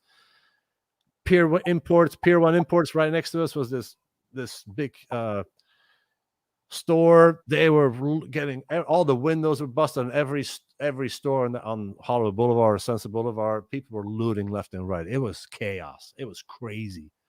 I was like, holy fuck. So now we're all homeless. The whole band is homeless. So we all had to move in with Dino's sister in a little apartment in Hollywood for another 2 weeks, maybe 3 weeks or so, while we were rehearsing until we go on tour. We needed to go on tour because we were homeless. At least we had an RV to sleep in if we were on tour. Wow. So for how long were you with Fear Factory? I was with Fear Factory from November 93 until 2007. Oh, okay. So decent amount of time. Yeah, And the most important years for sure. yeah, that's great. I mean, I'm surprised that you quit that band. I didn't quit actually. That's a whole other story. I don't go into too much detail, but basically, you know that disease that some singers have? It's called LSD. LSD, lead singer's disease. Yeah. It happens to a lot of them. And they decided to fire me and the drummer for no reason besides control of a corporation and of a business. And Then the lawyers come in hand, and then you're in a lawsuit with your former members for 10 years over what I have no idea. I still don't really understand it all, but I had to basically start moving on. And there comes at that time. So let's say like let's say I'm doing Fear Factory 1996, 97, 98. So around 96, 97, 98, I started showing a lot of interest in hip hop for some reason because I'm in LA, you know. I grew up on Ice Cube Records, NWA. One of my favorite bands was Cypress Hill, House of Pain, the whole Soul Assassin umbrella. I really felt drawn to, like, because I knew those guys were not just hip hop guys. They listened to metal. They listened to Black Sabbath, you know. So my neighbor in Venice, where I was living, since you're mentioning Venice quite a few times, let me just Yeah. clarify something. So basically, since then until now, you've been living in Venice, right? Yeah, only lived in Venice. Yeah. Oh, okay, it's interesting. I used to live in Santa Monica. I remember once when I came to your apartment. It was in Venice. I was like, oh yeah, this is like a super Skateboard scene, the music scene, Yeah. all the bands that I was into from Venice. I wanted, I ended up getting to know all my young skateboard heroes when I was a kid. I met all of them, some of them, they call me or like, hey, Eric Dressen will come over here, or like, skaters that I grew up idolizing. nice. Maybe not much older than I was, but I grew up on them and they were an important part of my childhood. So I know most of these people. That's the coolest fucking thing, Absolutely. I mean, I town here. was it for me when I moved to California from Serbia, and then you hang out with guys that I had like posters on my wall and play with them. My neighbor was Perry Farrell for a long time, really? right next door here. So I played one show with him. Yeah. It's interesting you're talking about Venice. Venice still has that vibe. Lots of LA change, but Venice still has that whole skateboard thing. Thing. I think when I played with Tiger Army, when we went to Brazil, we did a show with Suicidal Tendencies. Oh, wow. Sounded awesome. They sounded awesome. They killed it. It was 2 years ago, maybe 4 years ago. It was great. You should have jumped on stage with him and played. You should have jumped on stage with Suicide and play a song on Upright. Oh, no, you should. I should have. Yeah, I should have. It would be fun, to play because you can pull it off. Lombardo, They're a great band. I would love that. Yeah, for sure. So let's say so my neighbor in Venice was a photographer. His name was Block. Still lives there in the same house. A surfer, a skateboarder, and a photographer. And he grew up with Christian Hosoi, which was in the 80s the world's biggest skateboarder. He was, he was a big phenomena. And Block also grew up with, I went to school with Don Cheadle and a lot of famous actors and a lot of people from Cal Arts, and a lot of famous musicians, Cypress Hill and everybody. So I would sit at his house smoking weed, and there walks in, DJ Muggs and Be Real from Cypress Hill, and I recognize him, and I'm like, holy shit. I get to meet him, and I'm like, fuck, this is a trip. I fucking love Cypress, And I'm like sitting there, and we're all smoking weed together, and I'm like, wait a minute, I'm gonna do this. I walk outside, I go into my house, I grab my Upright, I go back into my neighbor's house, walk up the stairs to the Upright, and walk into the living room, and he's sitting there with Be Real, the singer from Cypress, and their producer DJ Muggs. For people that don't know who DJ Muggs is, DJ Muggs created all Cypress and Jump Around, the House of Pain song, Jump Around. He was the creator of that song. So he's a badass producer. And he created all the songs where you hear the Uprights on. He would sample licks from jazz records, salsa records, Latin music. When you heard an Upright, he would sample that lick and create a loop out of it and implemented that loop into hip hop. And those were those early Cypress Hill records. When you hear the all that. So I knew that was a big part of their sound. So that's why I went and got my Upright. So I walked back into the living room, and I put the Upright down, and they're sitting there smoking, and they look up at me. kind of like, what the fuck? And I start playing one of their songs in front of them. And Muggs looks at me, he goes, "Oh, homie, I need your phone number. I got to give you a call." A week later, he calls me. "I need you to come to the studio. Bring that fucking upright." Like that, you know? And that was it. And then you were like on the right, um, you were on the right spot and in the right time, like for lots of these gigs. I mean, Ralph's parking lot, and Cypress party. Timing has a lot to do with things in life, it seems like, huh? Being at the right place at the right time. Oh yeah, absolutely. But it seems that like usually people have like one or two kind of major gigs during their career. Two is already kind of like a big deal when you're a sideman, and then it seemed that you played with a lot of like big acts during your career, and then you're still doing it, which is amazing. It's not it's not just like technical abilities and all of that, but it's also a luck, and that it's kind of everything. If you're gonna have like a few major acts, involved with your name. So that's when great. you really think about it, it's all because I picked up some records in my mom's closet that had black on it and a picture of him on that upright. And then that little Stray Cat single, and seeing Lee Rocker on it doing that like, whoa. And the kid, you're looking at that, and it's such a big instrument. It seems so much out of your reach. Like having one of those things in your possession that's actually your upright. Seems you come from a rich family. For me, it was like, I'll never have one of those.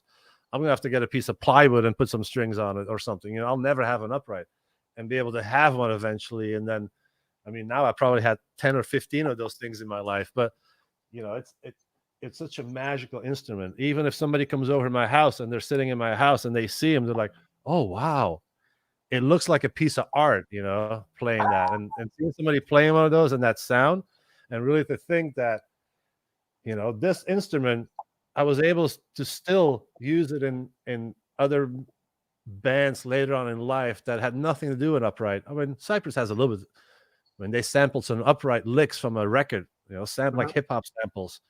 And I was like, "No, you guys need to do it. We need to do a band and do this live."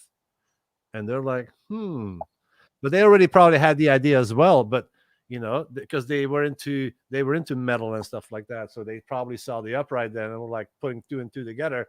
Wow, if we had because Bobo, which was the percussionist in Cypress Hill, was also in the Beastie Boys. And if you listen to the Beastie Boys around Check Your Head that time, the Beastie Boys have a record where they all played instruments. The Beastie Boys put out an instrumental record in 1995 or 1996. And Adam Yaw, which is, rest in peace, Adam, which was the bass player in the Beastie Boys. He's the guy who passed away. In 2012, I think. He was an upright bass player. Have you ever seen that? Oh my God, dude. Adam played upright and sick upright. The notes he picks, so trip hop, very like doom doom doom doom doom doom doom boom, so soulful and really good bass lines. And that record, they don't rap one note on it. There's no lyrics, nothing on it. They all just play instruments. And Bobo was a percussionist. Bobo is the percussionist for Cypress Hill. His dad, Willie Bobo. Willie Bobo is like what Jimi Hendrix means to guitar playing, or what Carlos Santana means to Latin guitar playing. His dad is that to Latin percussion. He was a very well-known Latin percussion player in the 60s and the 70s, playing on Jimi Hendrix, all kinds of records. So Bobo was on stage with his dad when he was a kid, playing the timbales because he had to babysit him. He babysitted him on stage during Jimi Hendrix shows. Here, just give him his little sticks and his little timbale. He can just play along with us like that. So when I joined Cypress to play with them, they already had a live player in Bobo. And he was playing the djembe, which is like a big-ass, like natural 808. You play with the middle of your hand. It's amazing. It's like a natural 808. Had all timbales, and they had other congas and stuff like that. And they would have that set up on stage. And they would do sessions in between the show where they would go off and do like little solo sessions and stuff. And he would add percussion on top of the Beastie Boys at the time. but Cypress Hill, took him from the Beastie Boys, and he became a Cypress Hill member. So when I came in with my upright with Bobo and we started playing together, it fucking gelled. It was amazing. I'm not a funky player. I never really had I wouldn't say a funky blood in me at all. You got to dig deep for me to get funky, but he pulled that out of me, just the way he plays. When I play with him, he just plays a simple beat and I get funky automatically. It was so amazing. And we started transcribing all those CYPRESS songs into live songs. So before we know it, it's like 1999, and we are doing Smokeout Festival, which is a Cypress Hill organized festival in San Bernardino. It's huge, like fucking massive, 50,000 people or something like that. And this is our first time that Cypress Hill is coming out with a live band, which their music was ready for it, always has been. So now we have a guitar player, 2 guitar players added to the group that play all those little squeals. Weep, all the little sounds and all the very funky stuff that you hear on those records, on the CYPRESS records. Yep. And they were playing everything we had. And then Bobo, instead of going on the percussion, he would go on the drums, and he was playing drums. But his hands were very different than a normal drummer. They're very funky. And when you play upright with somebody like that, it was super fun. And because honestly, I'm playing the same bass line through the entire song. There's not much changes. There might be a little break where there's like a different lick, but I have to play exactly what was sampled on those records.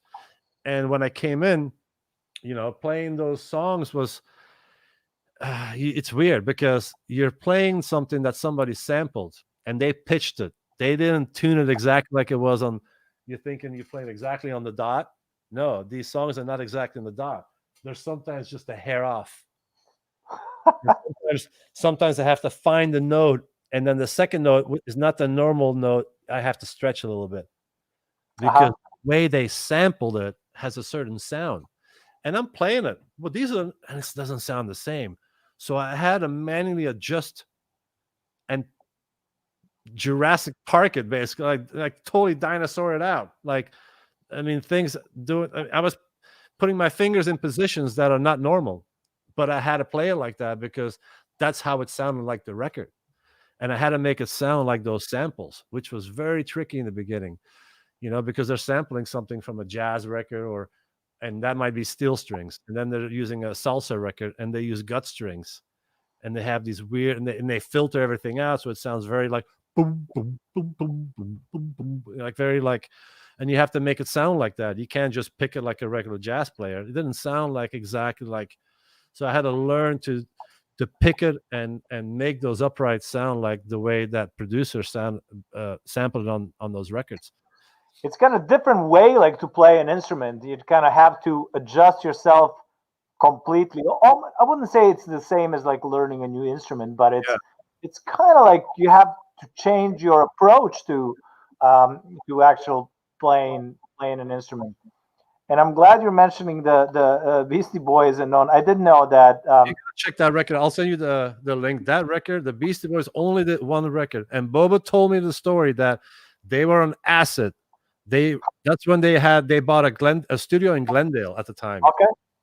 And they had a keyboard player. His name was Money Mark. When you hear this, I play with Money Mark. Oh my God, Money Mark. That guy, fucking amazing. We played together. I wanted to mention his name. We played together in a band from Mexico, Molotov, and then we're friends. We're still in touch. We're talking actually to start a band. He's amazing. Band. He's amazing, that guy. I love the guy. Yeah, he's a good friend. You sit down with him and you start playing a couple funky notes, and he starts. He starts playing on it. You're creating. It's like you automatically create. Fly. He's that type of guy, He's amazing. Yeah, I love Money Mark, and then I can't wait to play with him. I never got to play with him. That's. I've been talking to Boba here and there over the years, and be like, look, when are we going to do the follow up on that record? Because they never did a follow up on that. And the Beastie Boys probably never will because Adam is gone. But they probably could, take another bass player and maybe do another instrumental record like that. And so amazing to listen to. Yeah, it's a good idea. And so Bobo was Bobo with them. He was not playing until the end of the Beastie Boys, right? Yeah, he I think he joined during Check Your Head. He started like he put some congas on some of those songs on the record, and then they did the Ill Communication, Okay. and that's when he was really, really involved during that whole process. Ill Communication. Then they did that the End of the Way Out, I think that record is called, that instrumental record. And then they did that. They might have done something else after that, but then the Beastie Boys started doing a lot of touring, and so did Cypress, and Bobo started hanging out more with Cypress than with the Beastie Boys. Ah, okay, okay. So I then he remember kind of jumped ship. Alfredo was the drummer for the Beastie Boys, you know, in that period. Amory? I know Was him it as Alfredo. I met him just Oh, one okay. party with actually with Money Mark and Eugene Hutz from Gogol Bordello, and that's when I was introduced to Fredo. Yeah, wow. Alfredo. But I know that he was the drummer for the Beastie Boys around that time. So I was wondering if he was playing the same time as Bob. Just Yeah, I think that record came out in '96, that instrumental Beastie Boys record, and it was full of upright, the whole thing. wow. And it's that record. That's really when I felt like, oh wow, you know, I felt like Adam is doing that. Like they're already putting hip hop, and it's not really a hip hop record. It's really a soul record or something, or like it's very trip hop. It's more like trip hop. You know, it's very spacey, and but Bubba told me that they were on acid the whole time when they Wow. played that record, and you can. Some things can happen on acid. So would you ever? Did you ever have the chance like to slap while playing hip hop? So, yeah. So, what I would do is I would take that simple lick that I would have to play for 6 minutes, you know, do do do do do do do do, and they would rap over it, and then Boba comes, and then he comes in, and so you're playing that lick the whole time. Yeah. It gets boring, right? So, what do you do to break that up a little bit so it gets a little more interesting for you to play that live? So, I would play, because all the verses are always played on G string, D string type of thing. And then when the chorus comes in, I would always transpose that to the lower notes on the E and the A string. I would play the same notes that were on the E string, on the G string, going back to the low notes. For instance, since we're talking about it, I might as well grab it. Absolutely. So one of the songs, I got to look at the daughter here. So one of the songs was Lick a Shot, I think, with Cypress. And the lick was, so I got to find it right here where it was. Yeah, it's right here. So it's,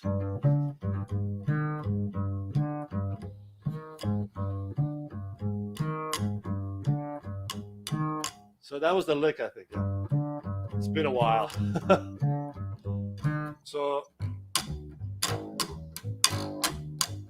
when I go to the chorus, I would go to the low notes to make it a little fuller, you know? And it goes back to the...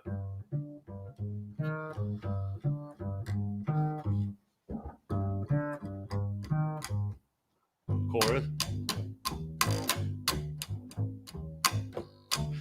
And you're talking about the slapping stuff. So let's say we get to the end of the song, and usually at the end of the song, there's a double chorus, right? In the last chorus, things would be a little more chaotic, which I would bring out.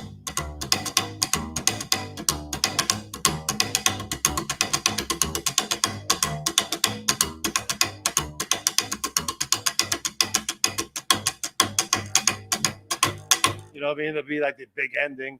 That's where I put all the slaps in, you know?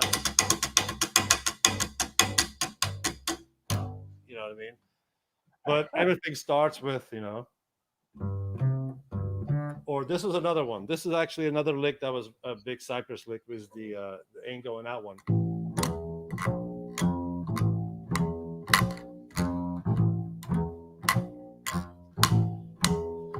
We ain't going out.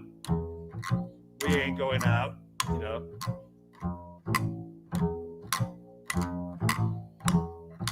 Coming from the slum, you know, it starts. That's the those were the licks, and these were all salsa and jazz licks that Mug sampled. Cock the hammer.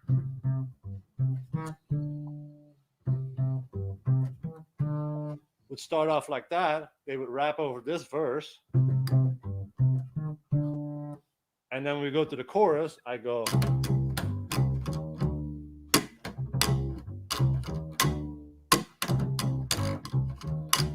Goes back to the chorus, back to the verse.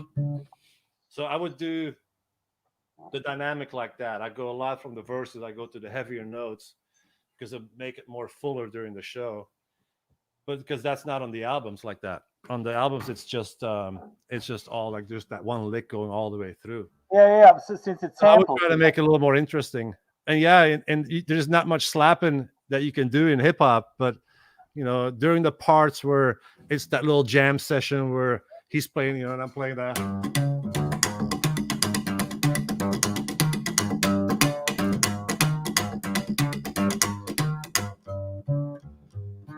I go back to the finger picking. Cool. I would throw it in there sometimes just because I was bored live, and an ad, and people look at you like, "Oh shit, he's going off," That's the same lick like Brian Setzer Orchestra's Caravan. That lick? Yeah. It's C sharp, yeah. Exactly. It's probably out of tune a little bit, but you almost had to find the right note.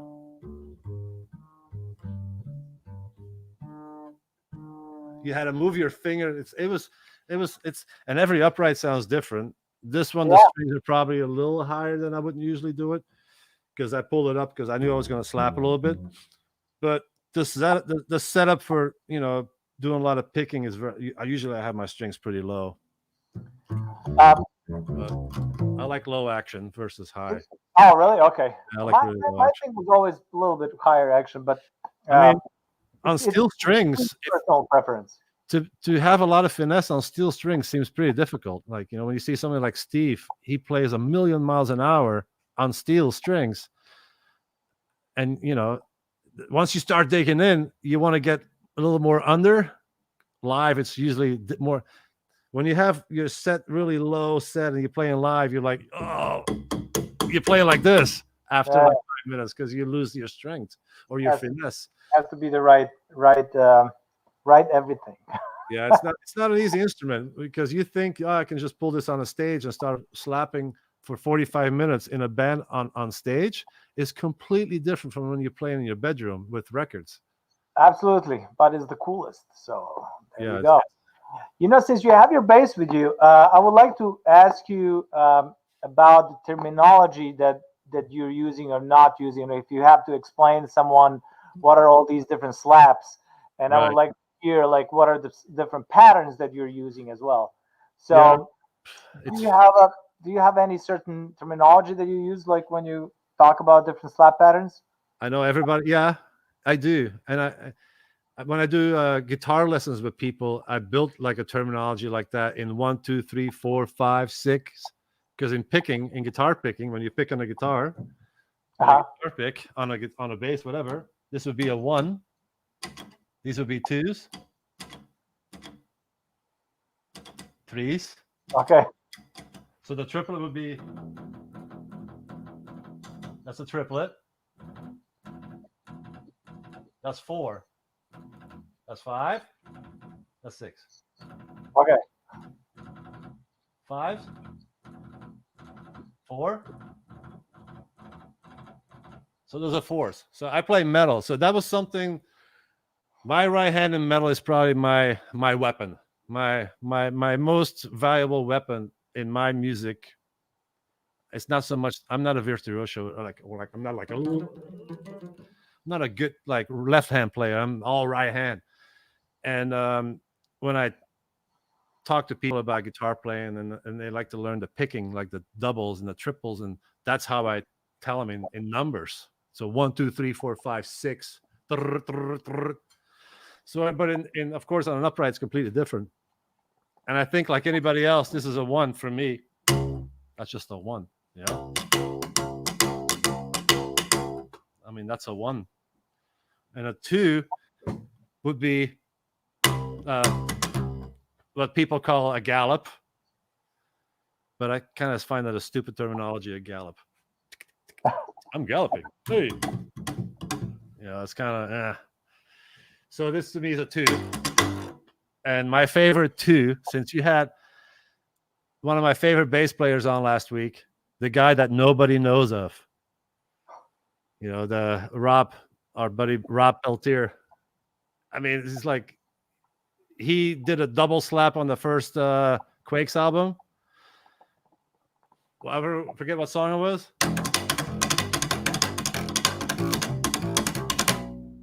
Remember what song that was? I'm not sure about a name. Yeah. Yeah, but he did a double slap. That's a double to me. But he did it in a very punk rock way. You know what I mean? Okay. Because double slaps are very bluegrassy. Everybody knows the double in that setting, but never like. That's what he was doing. Okay, so you would call that a double slap. That's what I feel is a double. And a So- triple would be, but that's not really a triple because you're counting 4, don't you? 1. Now you're at 3, and now you have to pull 1 more. I Even mean, people because you call that a always triple. start like, yeah, okay. No, I want to hear about your. I mean, I'm not saying this is the way it is. I'm asking the questions just as much as you do. Oh, okay. So I mean, for me, if you're doing a triple, we know this as triples, right? yeah, the triplet would be.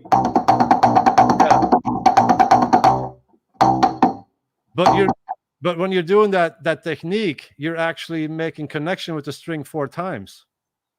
I mean, not necessarily. That will be a triplet, but you know, like triplets in So that's where you end. in four triplets in a measure. I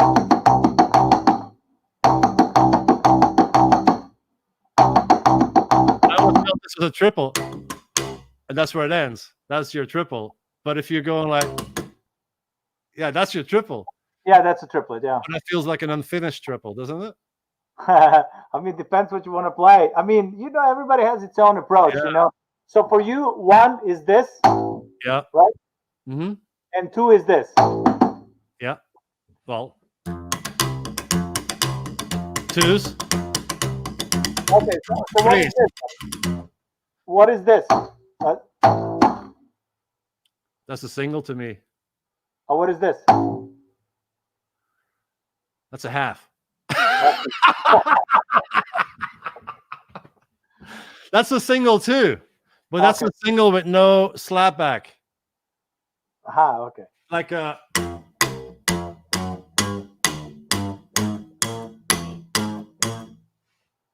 But you know, when you do the follow through, like Sam from the Ricochets has that amazing follow through in his hand.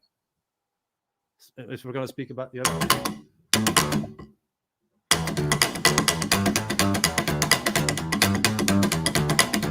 Isn't that Ricochet's lick? Sure.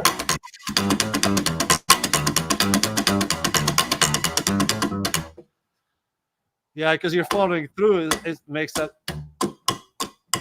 it connects them together. Tick, tick, tick, tick, you know. Okay. And but I have a quick question. So if this is 2, how is this 3? Yeah, I know. It's a really weird subject, huh? Because I was learned everything in music. I was taught wrong.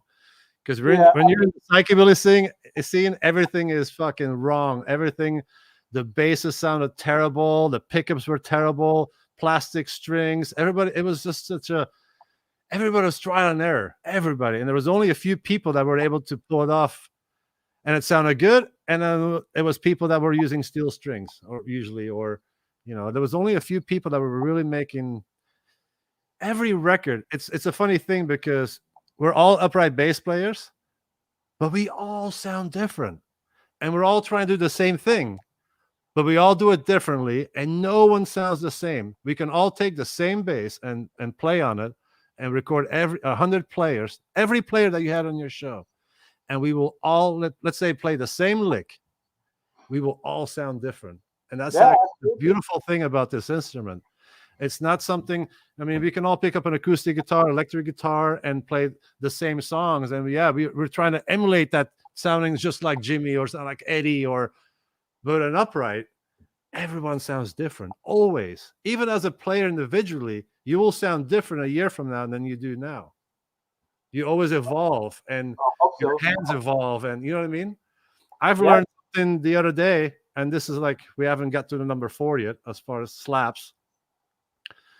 But I hurt my hand. I don't know if you can see it here.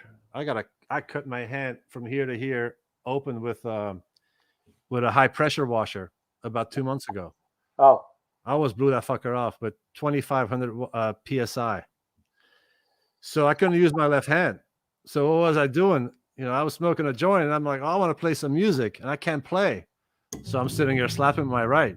You know, I'm just holding with a note, and I was just slapping.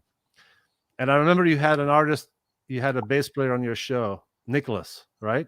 Yep. French guy? From France. Yeah, and he was I remember seeing a video of him on YouTube. I'm sure everybody's seen this video of him doing this drag slap. Not a drag slap, it was like a flamingo style quad that he called it. And I seen it one time and I was like, oh shit, that's fucking interesting. And I remember I tried it for a second and it was really hard. I think he was doing something like, you know, he was showing it too, like that. You know? Yep. So I was working on it a little bit. And it's hard on steel strings, but I'll try it.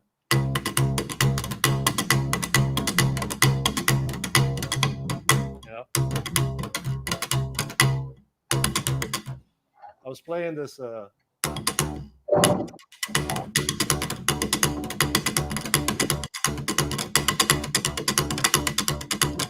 it's hard. Getting a little bit, but that was the technique.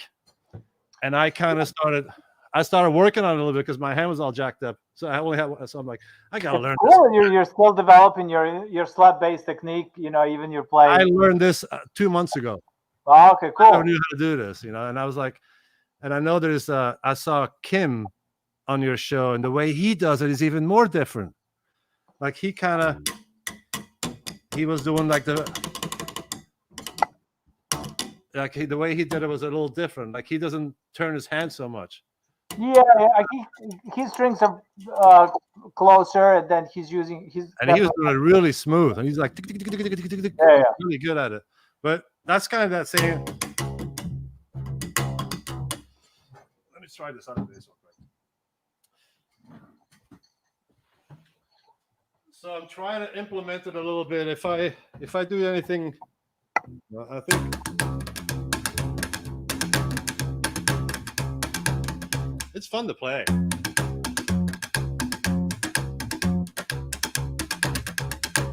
What was that Batmobile song? Bat Attack.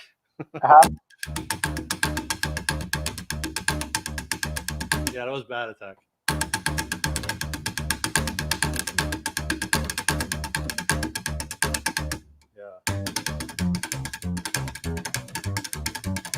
Yeah, see, it's so much easier playing with these innovations.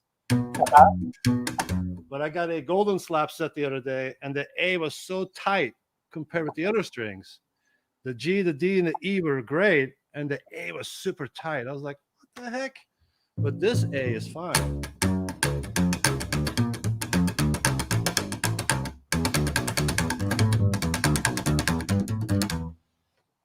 Now, since we're talking about techniques and stuff, I might have some questions for you too, or general questions. All right, shoot. I mean, there's a lot of people who play, you know, some people grip them with the fingers. Which fingers do you grab your strings with? I started. Oh, okay. Yeah, you're using probably your ring finger, right? I do use ring finger. Yes, not many people use ring finger. I mostly use these two, middle and ring finger. I think I have a little bit of a theory for that. How that one thing I noticed over the years, I've never really seen anybody bring it up, is when you're a shorter person, I feel like you're able to pull this instrument off better as far as visually live, as far as playing it. Because an upright, if you're a tall person, you got to lift this thing off the ground with a peg. I hate that look, first of all. It's I have it right now off a peg because I wanted to show it a little higher on the screen, but I like playing low. So when you're sitting low, your hand doesn't sit like that, you know, because now you're sitting more like that. So I see players that will pick it, you know, with these two fingers a lot. Like, so these players have a lot more finesse. I think Steve kind of plays like that, like grab. Most of the people play point finger and middle finger. It's harder to get the middle finger because then I feel like I gotta bend my hip and go like this. You know, the bass has to be even higher. It almost has to be up here. Huh. Well, you see people slap up here because it's more comfortable. I started trying to learn to play a little bit more like this because it's more comfortable. And so let me see. So I usually play with these two fingers if I start to play something. Okay, can I mention something? See where the arch of your bass right here. See how high it is for you? It's on your chest, right? This? Yeah. Oh, it's here. Yeah, we're about the same almost. So the nut of your bass, the nut on the top of the strings, is on my forehead. Not for me. Not for me is eye level. Oh, okay. Yeah. I mean, this is too high. This is high for me, but I like this height. But what I don't like is that it's raised on the ground, and now you can't stand on it. Now it's you can't be really like shorter people. Yeah, I agree. I'm not too tall. What do you say? I am too tall for as a bass player. I feel like I'm too tall to play an upright. I'm not too tall. I'm 6 feet Look tall. at you. You're 6 foot? Yeah. Oh wow, you're I think you're half an inch taller than I am. Then I'm 5'11". Okay. So you don't pull the. Are you lifting the bass up on the bottom of the? Are you pegging it up? Oh yeah. Oh yeah. See. So you can't really stand on it live. Oh wow, yeah, it's up high. Yeah, you're up.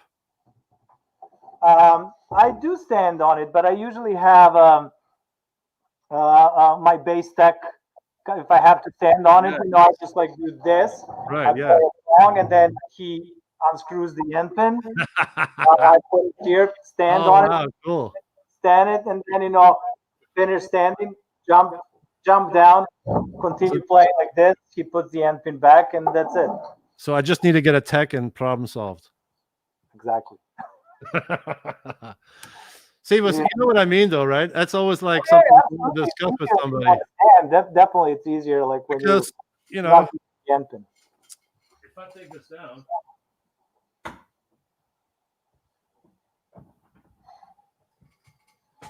So when you see Bill Black, they're all having them very low, and they're all they're hovering over their bases.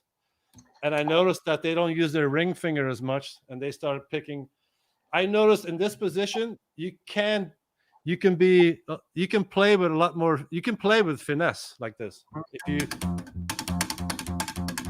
know, like that. That feels really easy for me.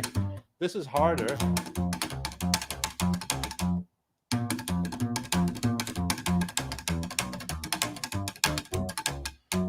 But it's fun. And if you want to do that new slap that I learned, being in this position is easier.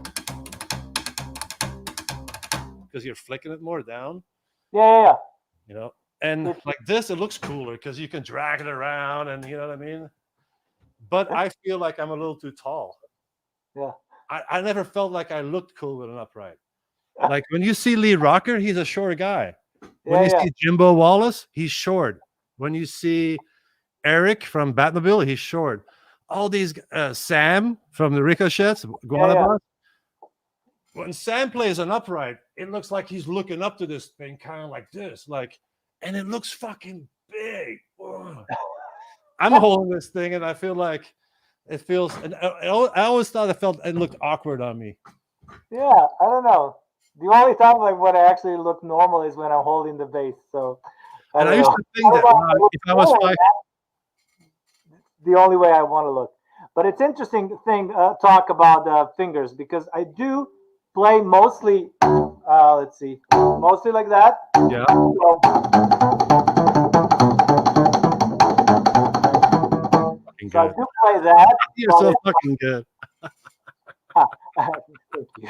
But I usually do that when if I have to play uh, double stops. It's very easy to switch. So I'm playing.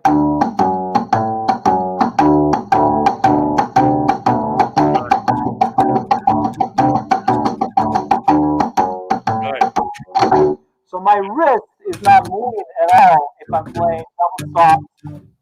If I'm playing double stop and if I'm playing any lick, my wrist is not moving, not doing anything funky. This is cool.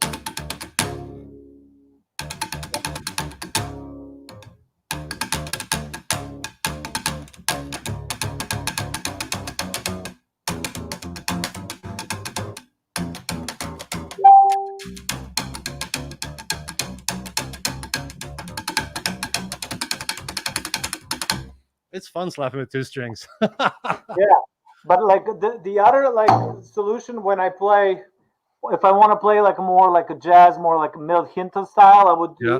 use like more of a Oh, data. right. Yeah. God, it all sounds different.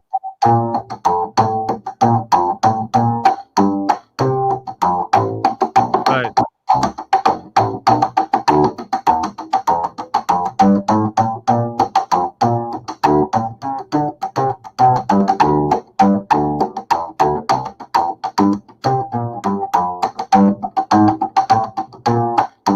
Right. And So it's that would be more like the swing a older. little bit different than if I just played. Yeah.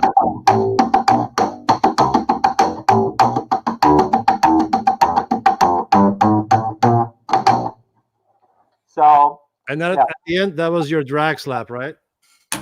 I like to call it roll because sometimes I drag it, sometimes I don't, and I have like a three or four different ways I play rolls depending on the situation. But See, I'm not sure what I did last, but I think that I did. Uh, is it what I did? I think you kind of went. It seems Maybe, like you did the drag at the end, like a. maybe. Yeah, I have it way like if I do it just with fingers, it will be like Right. more friendly for studio recordings. And then if I like regular, what people call drag, which Kevin Smith plays often. Yeah. See that Then drag slap? with a thumb when I produce a little bit more noise, but which is not very studio friendly.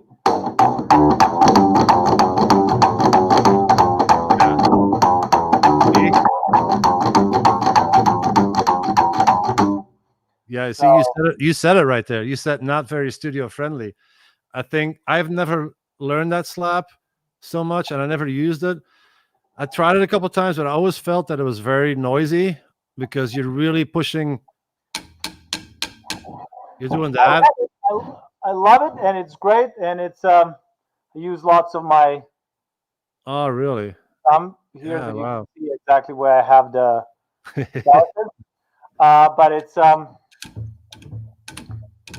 weird thing. um, it works great for certain situations. I never I saw it. did a cover of Raining Blood. Yeah, I saw that you played that. I did. I used like reverse, what I call gallop. I used reverse gallop instead of toon kaka. I did kakatoon kakatoon Yeah, kakatoon. I figured out that's gonna sound more like a metal guitar, and yeah, and I did lots of these slaps. And I think for that particular song, playing by yourself sounds great. But yeah, it's yeah. I was able to do only one take. It was just like the thing, and then I was like, yeah, it started bleeding. But it was just too much. It was just I tried to create that chaos when they do like Yeah. when they go from the riff to more riffs, and so anyway. We have to show those guys in Slayer that what you did, because we Yeah. toured with those guys. We toured with them a bunch of times. Cool. Yeah. Was Dave Lombardo on drums? No, it was no. Every time we toured with Slayer, it was not Dave. It was Paul Bostaff. Ah, okay. I mean, they're both fucking smoking drummers. Those two. Sure. Well, we have like a Yeah. lot. So Of, I never saw a drag slap in Psychobilly. Really, I never saw people do it. First time I hear that particular slap on the record was by Beltane Fire, which is sometime in the 80s. Like that's a project from those guys from the Blue Cats. Oh, okay. Then they had that. What was the name? Captain Blood was the name of the song. That's the first time I heard that particular slap in not this advanced crazy version that I just played, but basically that what people call drag or what I call roll. Some people It's call funny it because well, we all talk about. You probably talk about this with all your guests. Like the first time you heard the slap, the first time what record, everybody goes. It's either Bill Black and then Bill Haley. Was he playing it up here? I'm not sure.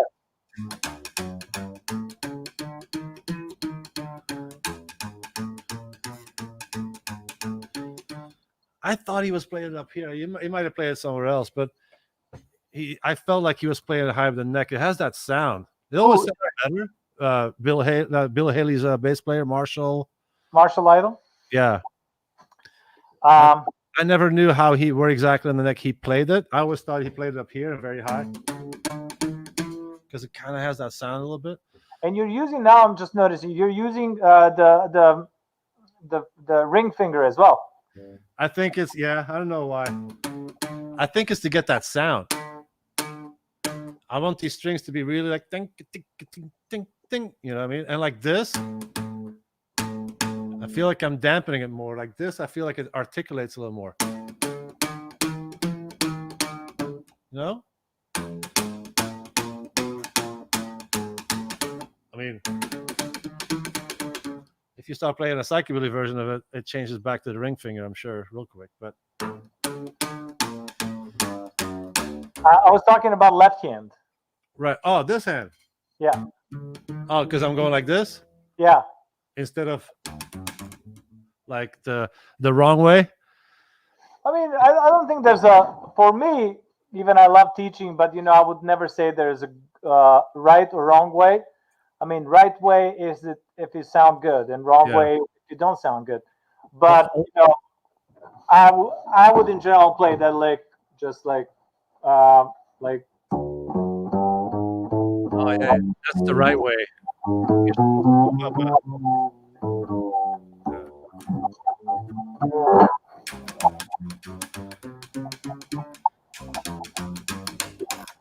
What was that Frenzy song?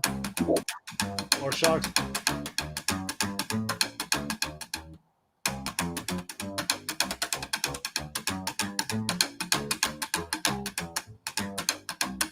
That was a cool lick. That was a Steve. Steve Whitehouse always plays. That comes from higher than all these licks come from a lot of all Bill Black and all those guys were playing these licks back in the day. Yeah. Let me see. Actually, we got like a bunch of comments in the meantime. You suck. Keep playing metal. Yeah. Steve McNeil wrote, "Thank you for always having the best guests on here, bro." Hi, Steve. Thank you, brother. Hello, Redback Lounge. Back to the roots. Greetings from Belgium, from Killian. Belgium. Yeah. The motherland. Impressed with your recall for the dates and events. And John, John's fantastic. Great stories, Christian. Great slap stream as always. Thank you, Jack. And then you got lots of, lots of these. Then Berlin, Contralto, great as always. Greets from Berlin. Psychobilly was big in Berlin. Yeah, it kind of still is. Yeah, massive in Berlin back Yeah, in the day. whenever I play with Tiger Army Berlin, it's always crazy. I remember seeing Kofta shows before he was in Matsin and all that. I seen all those guys start Matsin. I remember all that. Oh, really? Wow. Yeah, Kofta was always like hanging out with every band on tour. He was like they're helping them out, be their roadie and helping drinking their beer and stuff. And then that's how I met him in Belgium backstage. You know, he was a big personality. And then 6 months later, they were in a band. They had Matsin, and then they were touring. John wrote Rake. Yes, some people call that Rake Slap as well. Oh, Rake, yeah, exactly. Slam. This one, the Dixon. one that we played, it's not very Dixon style. Dixon style is more like a quadruple, like a 2 double slaps. It's so amazing that you can play so many different styles on this instrument. It's so remarkable. And you have absolutely. You have a question from Francis. No, I think silver slap or super silver. When I got the bass like this, I don't have very good knowledge from strings. I try to dig into strings a little bit. Every time I put a set on my bass, it's like, ugh, what? And I don't like them very thick. I hate a lot of the psychobilly strings are very thick. I don't like that. I like because I'm used to playing steels. I like a thinner string. So when I bought this bass, and I have a feeling these are silver slaps, not because they have a low tension. I think they have a low tension. They feel like fairly easy to slap. So, and I know that the super silvers are a little more high tension, I believe, or medium tension. So I think these are silvers. But I did buy a set of goldens about 2 weeks ago, and the A on the golden slap was so tight that I took them off the other bass. I tried them, and I put the steels back on there. So on the other bass, I have 2 Blaskold low lives.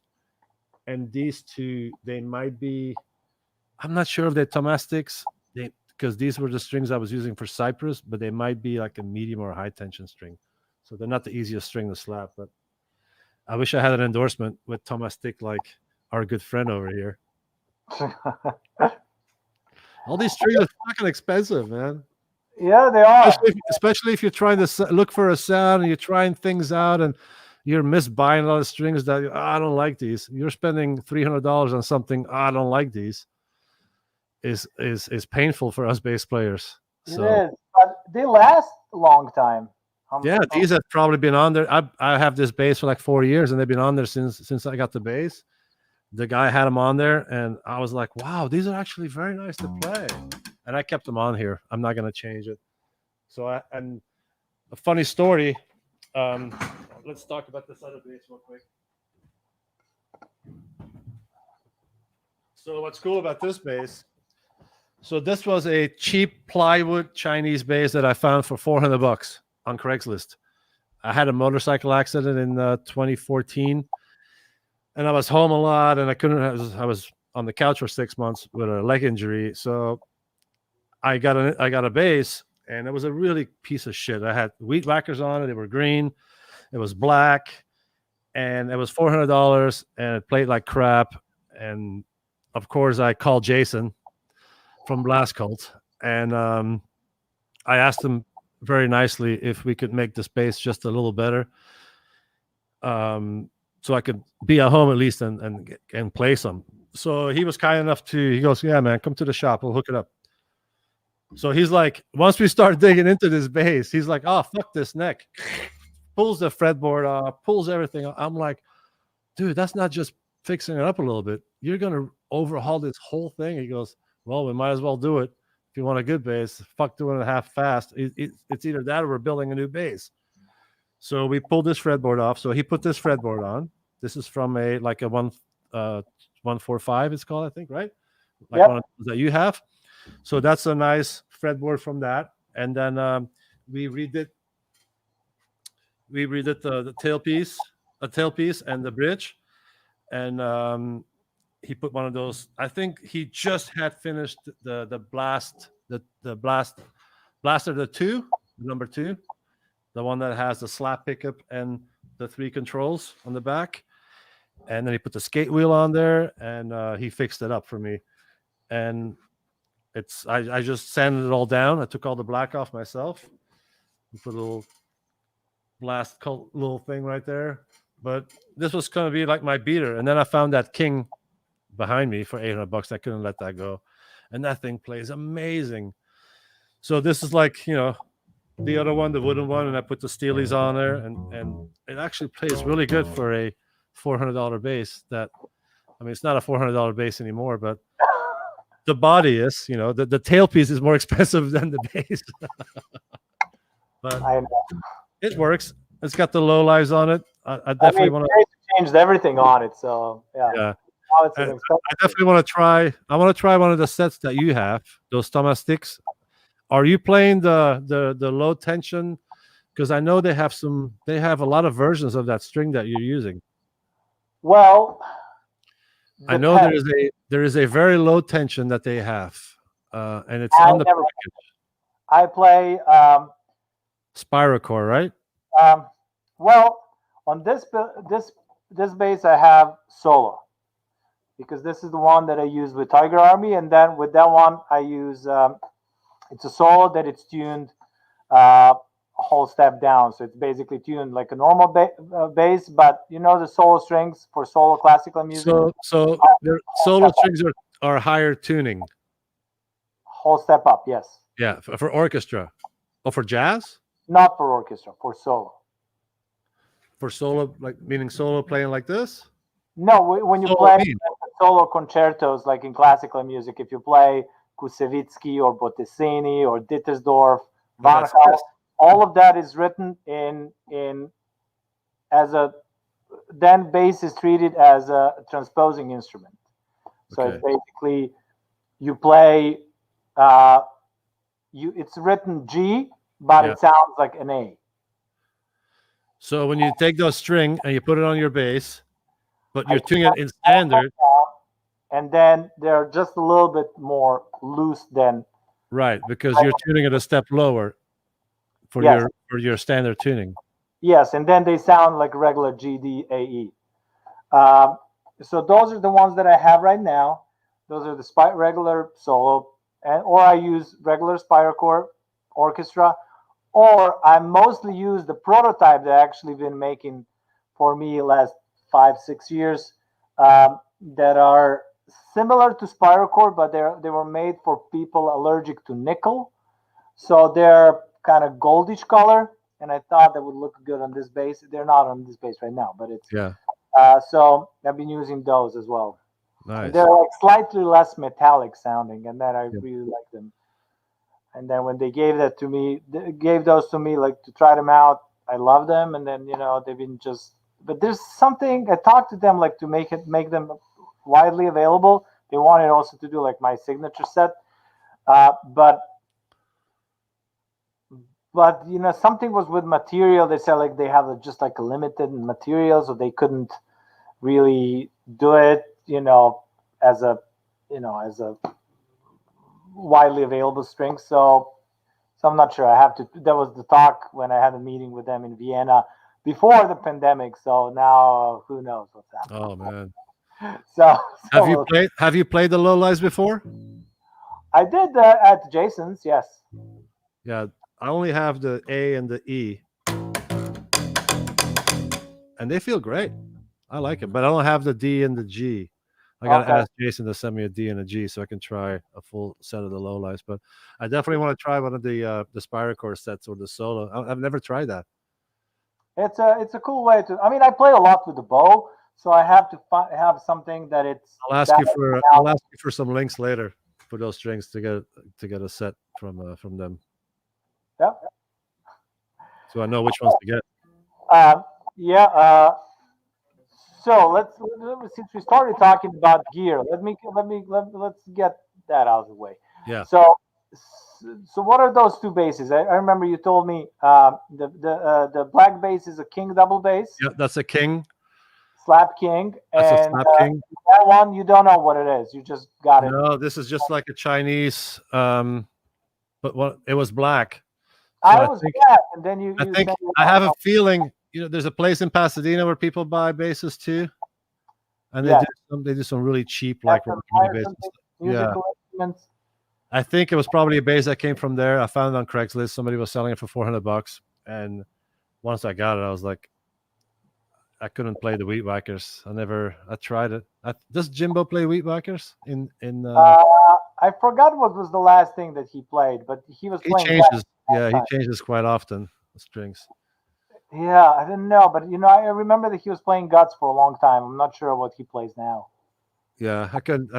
I didn't like it so much though. It's always, and for Cypress, it's funny because on those records, yeah, they sampled bass lines that were probably played with gut, but when you're on stage with a band like that, talking about gear, you want to be loud, and there's two guitar players with distortion, and I mean, it sounds very hardcore metal in a way, but in a hip hop band, and you want to be heard. And at the time, I remember. I had basses they were set up with EMGs. I had two of them. I had another Chinese one set up with two EMGs like that, like how Lee Rocker used to do it. And then I had my 5-string, which had the poles like you have them under each string like that. So those were the basses I was using for Cypress, and yeah, they were holding. It was manageable. It worked out. There's actually a video too on YouTube where I played on the Jay Leno show with that 5-string. And it was a CYPRESS HILL and Ronnie Size collaboration, which was a jungle, which was drum and bass. Yeah, Ronnie Size was sampling lots of upright. I always liked the upright on his records. Yeah, I that's why I liked hip hop, trip hop, and there was a lot of people sampling those uprights and putting them in there. And I always loved that. So I played on stage with Ronnie Size on the Jay Leno show, and I was using. This is funny because let's speak about amplifiers. In the rockabilly psychobilly scene, there's not a lot of bands that have a great amp setup. Even when you see some of those pictures that I had when I was playing when I was a kid, the amps were horrendous. They were the worst amps ever. Nobody had a full-blown 810 SVT with an SVT head. Those things were expensive. So when I got in Fear Factor, I was using 4 to 6 XVTs live sometimes. I had 6 of those fuckers on stage. And when I had my upright, I was like, oh man, I can't wait to plug into like 3 SVTs with 3 SVT heads all linked together. Oh my God, this is going to be brutal. And then the only way to get around the feedback, well, first of all, you can't stand in front of those cabinets. You have to be far away. And I've tried all the foam and all that stuff, but at the end of the day, I didn't really do too much of the feedback, to be honest. Just being out of the way of those amps. But I played in Fear Factory. I had an upright for a couple tours on stage for one song, and I was dragging an upright in a case, in a full flight case, around the world with me just for that one song on stage, and it was Edge Crusher.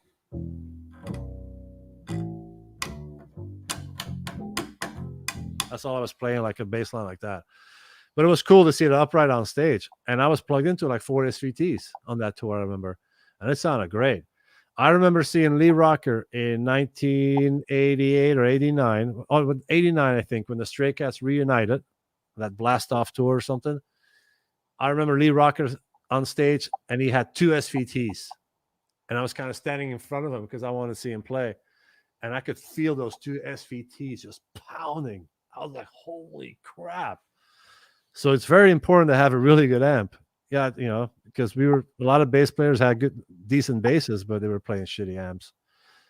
And then splitting your signal, and then the slap pickup was going all the way to the back of the neck on a different amp or a different splitter, and then you were trying to split your signals. And back in the day, those transducers were really crap. I remember those Underwood pickups; they were horrible.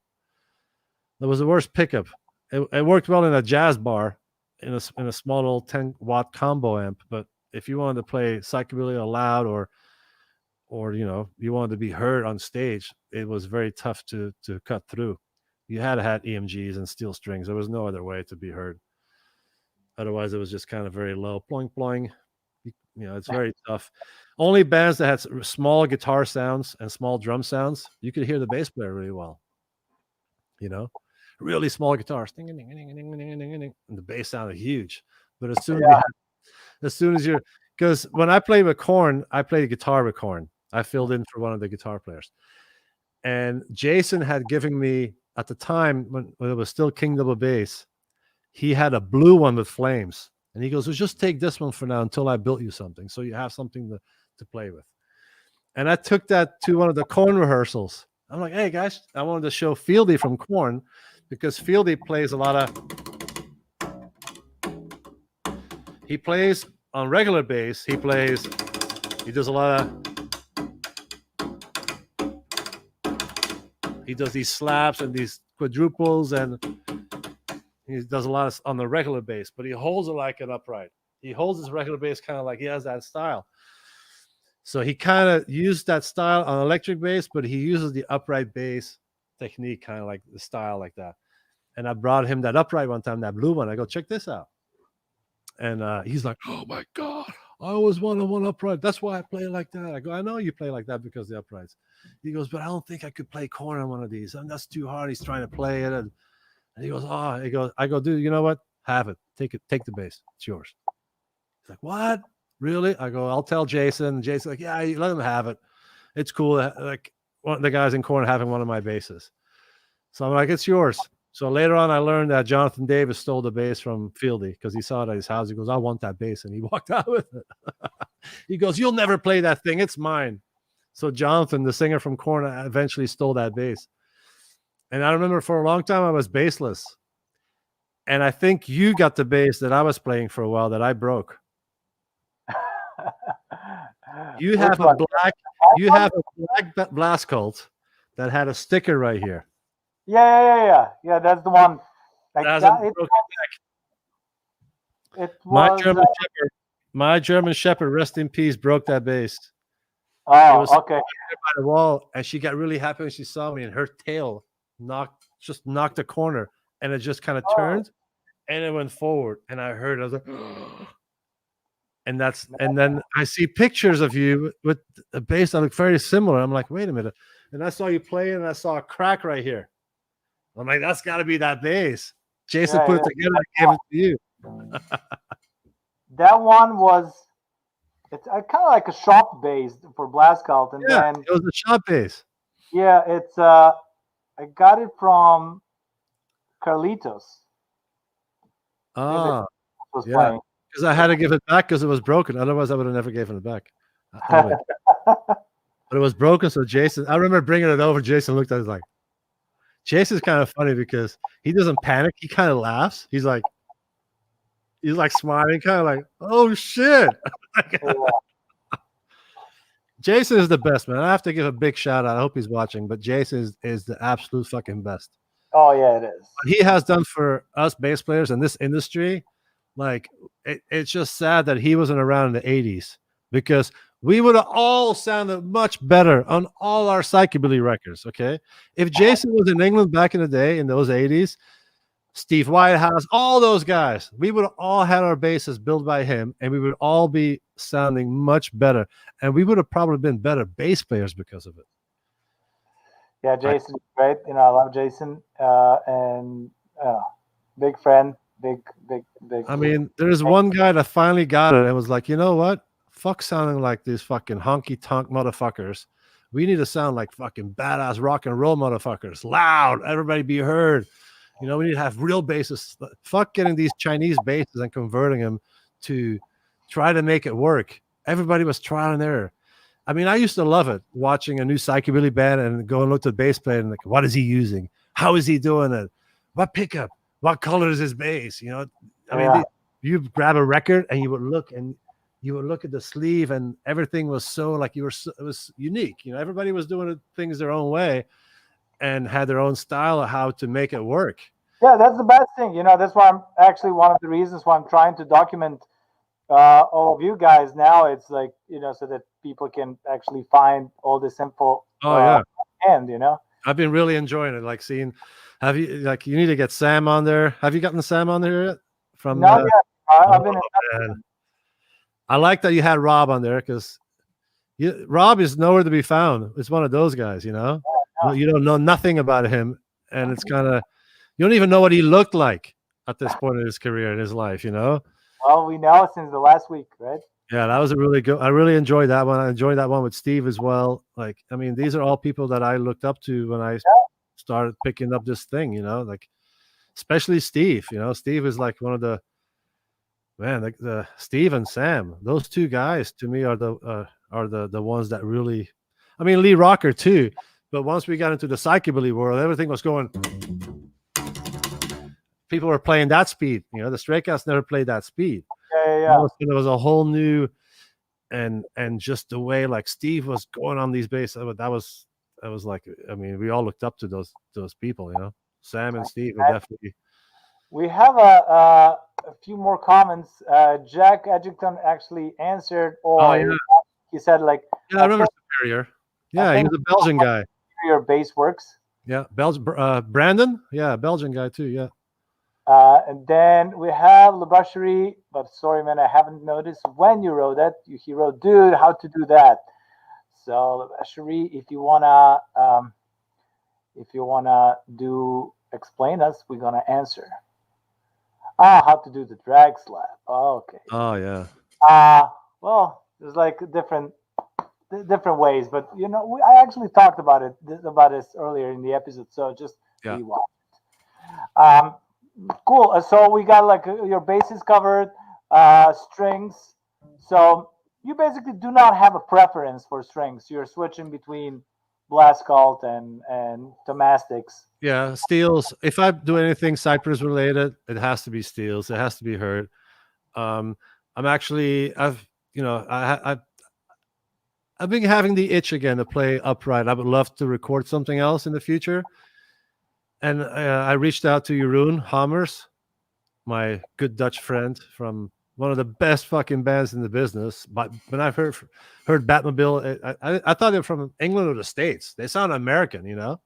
So sorry, which band? Batmobile. Oh yeah. Jeroen, the singer. Jeroen. Yeah. So when social media became a thing, I remember I started following him, and I sent him a message. I'm like, hey man, I grew up on everything, all your music. I really enjoyed everything. And he goes, hey, I know who you are. I'm like, he goes, you used to write me letters when you were 15. And I'm like, oh my God. He goes, I still have those, by the way. I'm like, no, you don't. Please burn that shit. That's so embarrassing. So me and him always talked. So I remember Batmobile was coming to play Queen Mary. This was probably like 2012 or something, 2013, 2014. The Queen Mary was having a rockabilly festival and in Long Beach, and Batmobile was headlining. And I remember they were coming. Iron Inc. Was that Iron Inc. Festival? Yes, that one. Yes, I didn't go. I was supposed to go, but I didn't go. But I remember he was telling me he needed to borrow a guitar or something because he didn't want to bring a guitar. And I had a good connection with Fender. So I hit up Fender. They also have Gretsch. And I'm like, look, Jeroen Hammers is one of the baddest fucking rockabilly, psychobilly guitar players in the genre. He's a legend. And I showed him some stuff, and the guy who run Gretsch, he's like, oh, cool. Yeah, I'll get him. What does he want? And Jeroen had a Pacific guitar that he wanted. He wanted one of those. It wasn't a hollow body. It was like it looked like a hollow body, but it looks more like a Les Paul, I think. But it looks kind of like the same Gretsch orange guitar with the G in there burned in. And he wanted that Pacific model, so I asked him. He wants to see if he can borrow one of those. He's like, yeah, we'll hook him up. So he shows up at the show. Gretsch has a guitar for him. He's super happy, and Gretsch tells him, "You can take that home." So Jeroen tells me, "Dude, thanks for the guitar. Let me keep the guitar." I was like, "Really? Fuck yeah, dude! You deserve that shit. Good for you." So I think we built a little bit of a better relationship with that too, and he knows. He knows the Ratman. Honestly, the Ratman is, if there wasn't Batmobile, I don't think the Ratman would have been the band they were at the time, because I think the Batmobile was a huge influence on the Ratman, because they were just next door. Holland was like 15 minutes away. So I was reaching out to Jeroen about a month ago or something, and I told him, like, man, I know you have a little Pro Tool system at your house in your barn. I know you guys record. If you ever have a song in your head that you need to get off your chest and you can't really use it for Batmobile, but it's something else, I would love to put some bass on it. And he goes, dude, I'll whip something up and I'll send it to you. And then I go, just put on a click track, and I'll ask a badass drummer like, I don't know, like Travis Barker or like maybe Slim Jim or somebody in LA, in Hollywood. Hey, can you come play on this song real quick? Something like that, and kind of do like a fun little. So he was totally keen on that. So I haven't bothered him, but he's gonna write a song. So hopefully that can lead into some other collaborations, because I definitely want to record some other songs with upright on it before I'm too old to do this. You're never too old to rock and roll. That's what. No, like I've gone through periods in my life when I don't have uprights, and then I feel something is missing. It's weird. Oh yeah, I can. So we cover. So you would say that 810 is your favorite SVT? Yeah, an 810. I used to be sponsored by. Let me show you something really cool. I used to be sponsored by Ampeg. I had a really good deal with them. This is something I'm actually really proud of. So this was sitting at the NAMM show.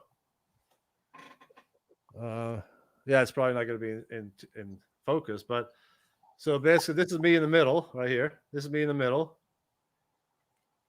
This is Geezer Butler from Black Sabbath, and that's Rex from Pantera.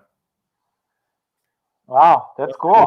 It was a campaign between me, Rex, and Geezer. So I'm sitting in the middle of two of my like heroes, some of the best bass players in the history of music.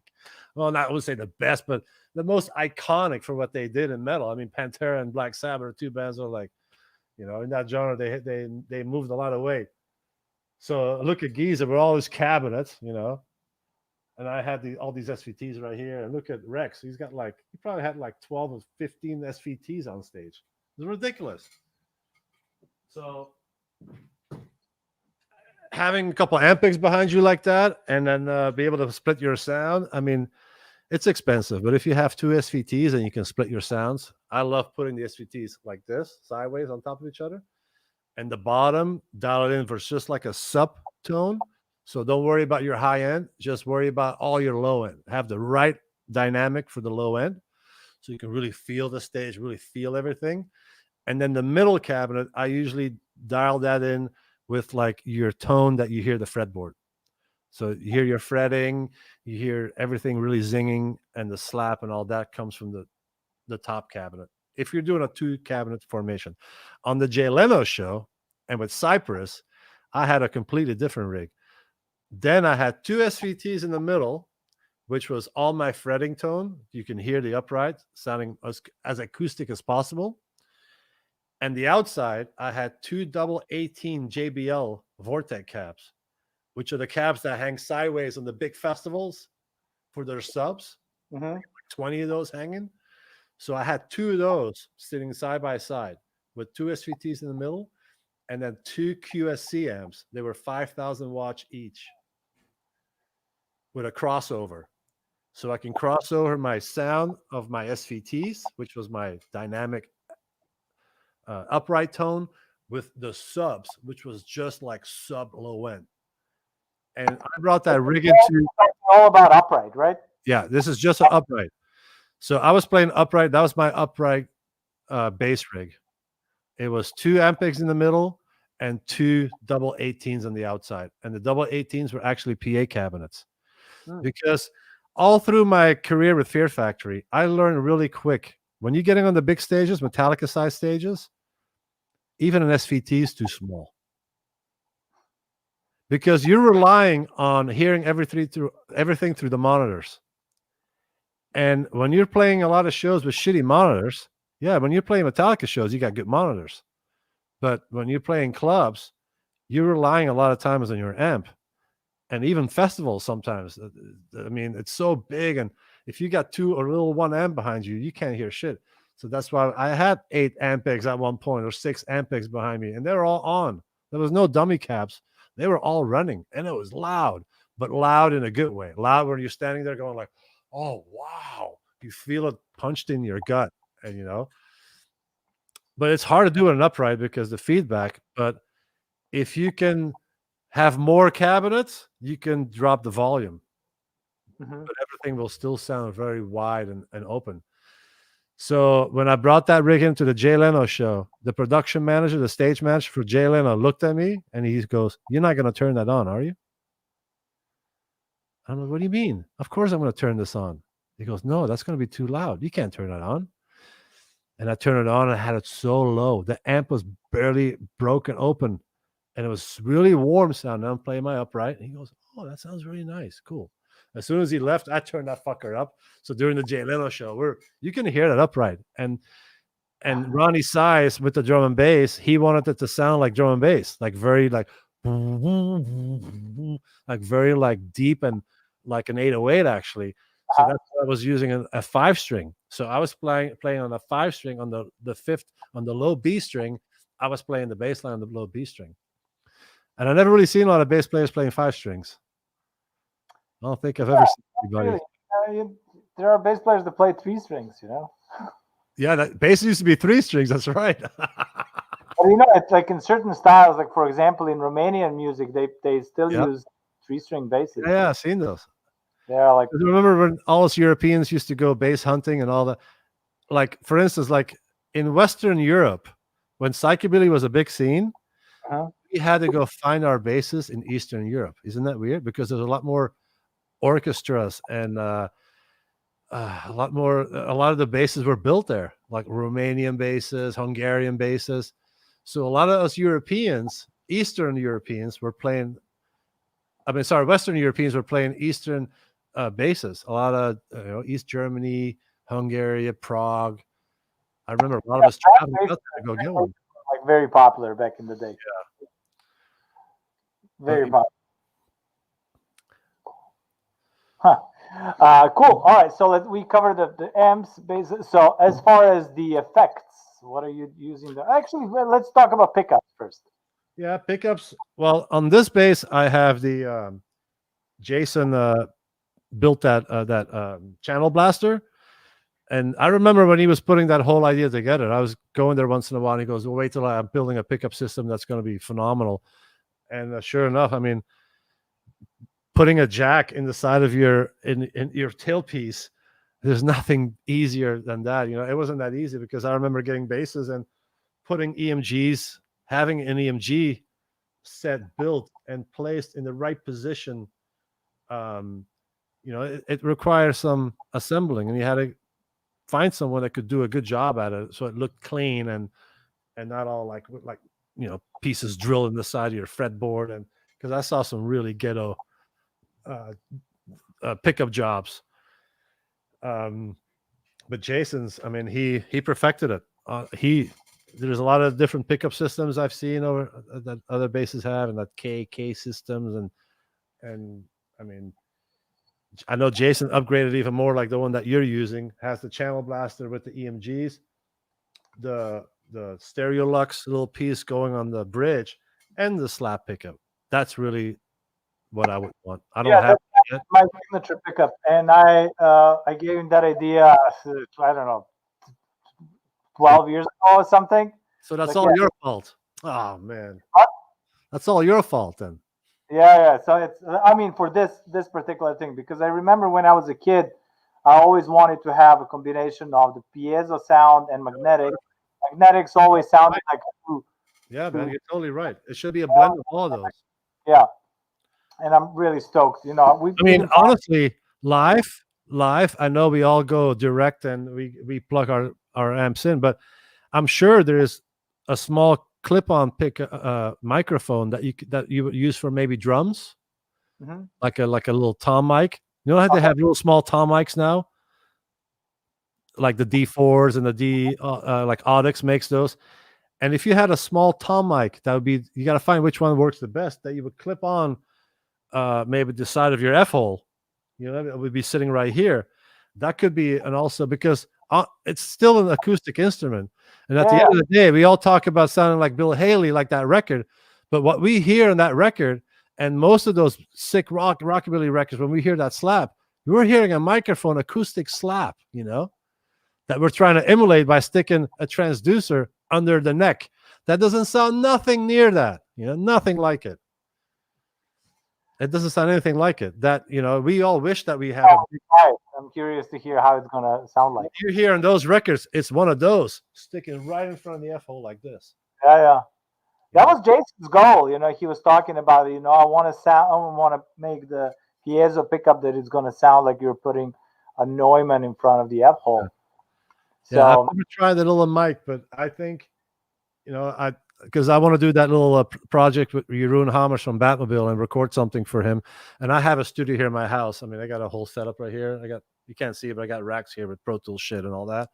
So I want to really spend some time and putting like 3-4 different signals going into Pro Tools, an amp mic'd up, you know, the slap pickup, this which would be the channel blaster, basically with an amp mic'd up, a mic in front of the bass, and maybe a room mic, maybe a little more dynamic, or just a little further back to get that, you know, because playing in a room that has, I like to play in my kitchen. When I take my upright in my kitchen, sometimes I'm like, oh, this sounds really good in here.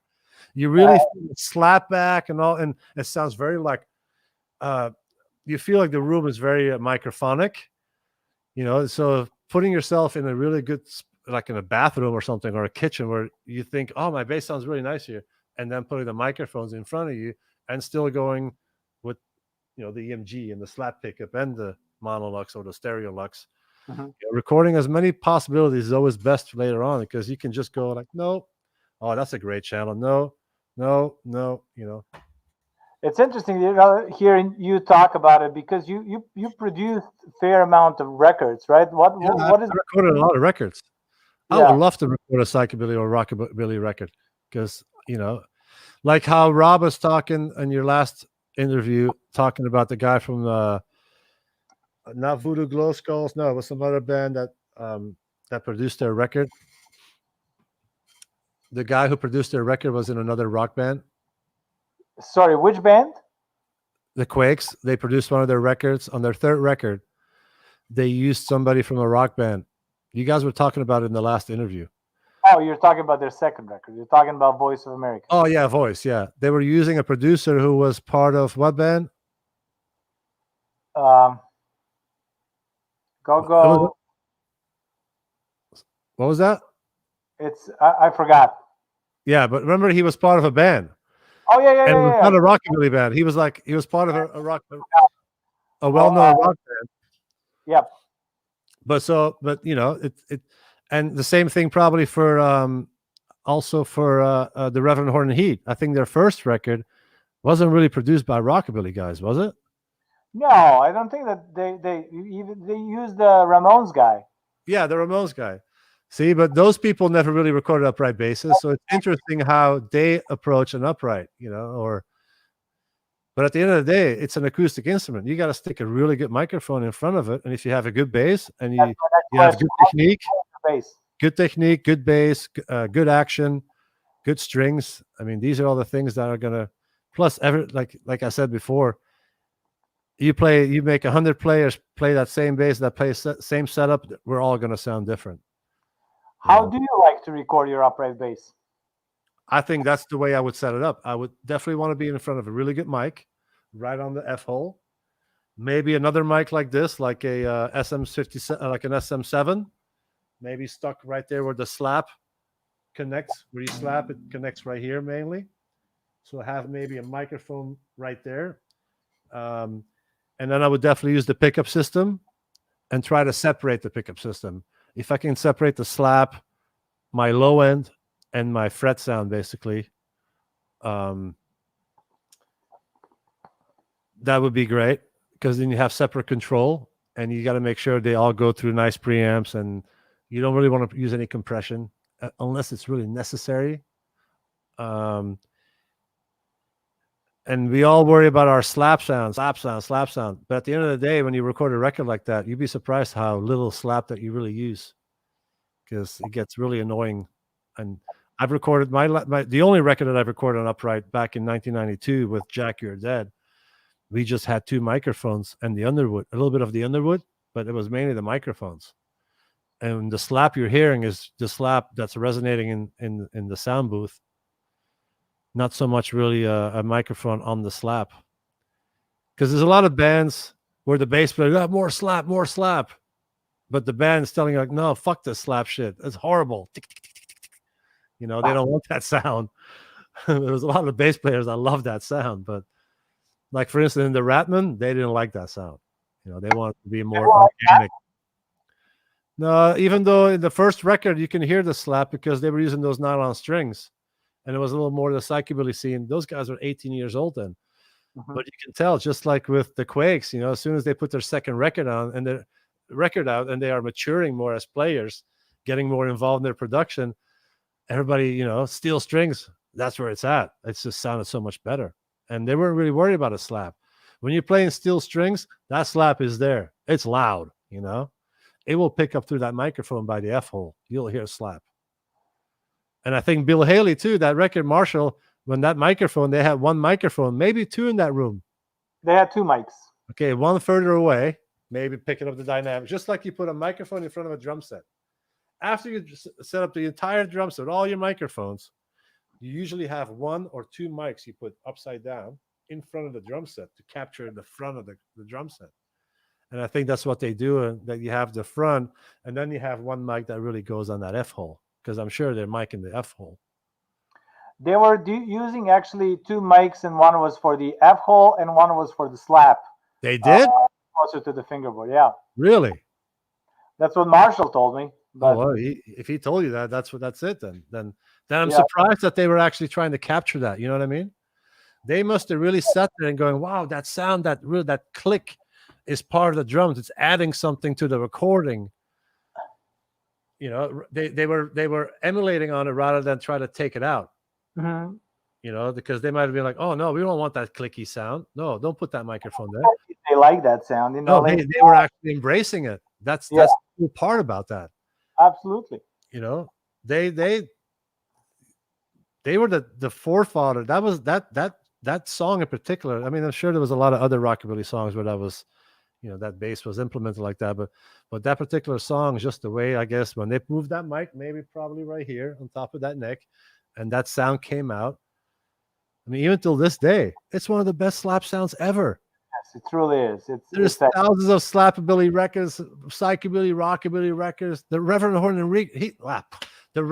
and Heat records sound amazing, but the slap on the Bill Haley record still sounds better than everything. Yeah, that sound is really cool. We need see. I have a Kemper right here. If you know what a Kemper is, do you know what a Kemper is? I don't. So a Kemper, it's sitting right here. A Kemper is a guitar and bass unit that we use. It's an amplifier, but you can actually record a sound into it from. So if I have a good Marshall sound that I like, let's say this head, I can record the sound of this head into the Kemper.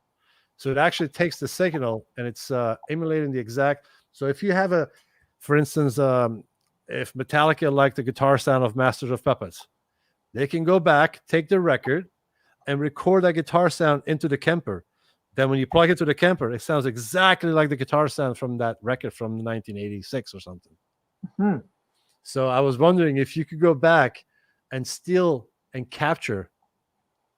It's like an image. It's called imaging capture. You're capturing the sound image of a certain, sound into the Kemper. You can actually record that image. So I wonder if you could go back and capture the slap sound of Marshall and actually put it in the Kemper. So that when you plug your bass into the Kemper, it actually sounds like Marshall. Do it. That just shows that only somebody's hand. Like a lot of people talk to me in metal too, like, "Oh, you make a sound like that." Do you use any effects? Like when you were saying right now, you were asking me the question, do you use any effects? I think this is your effect.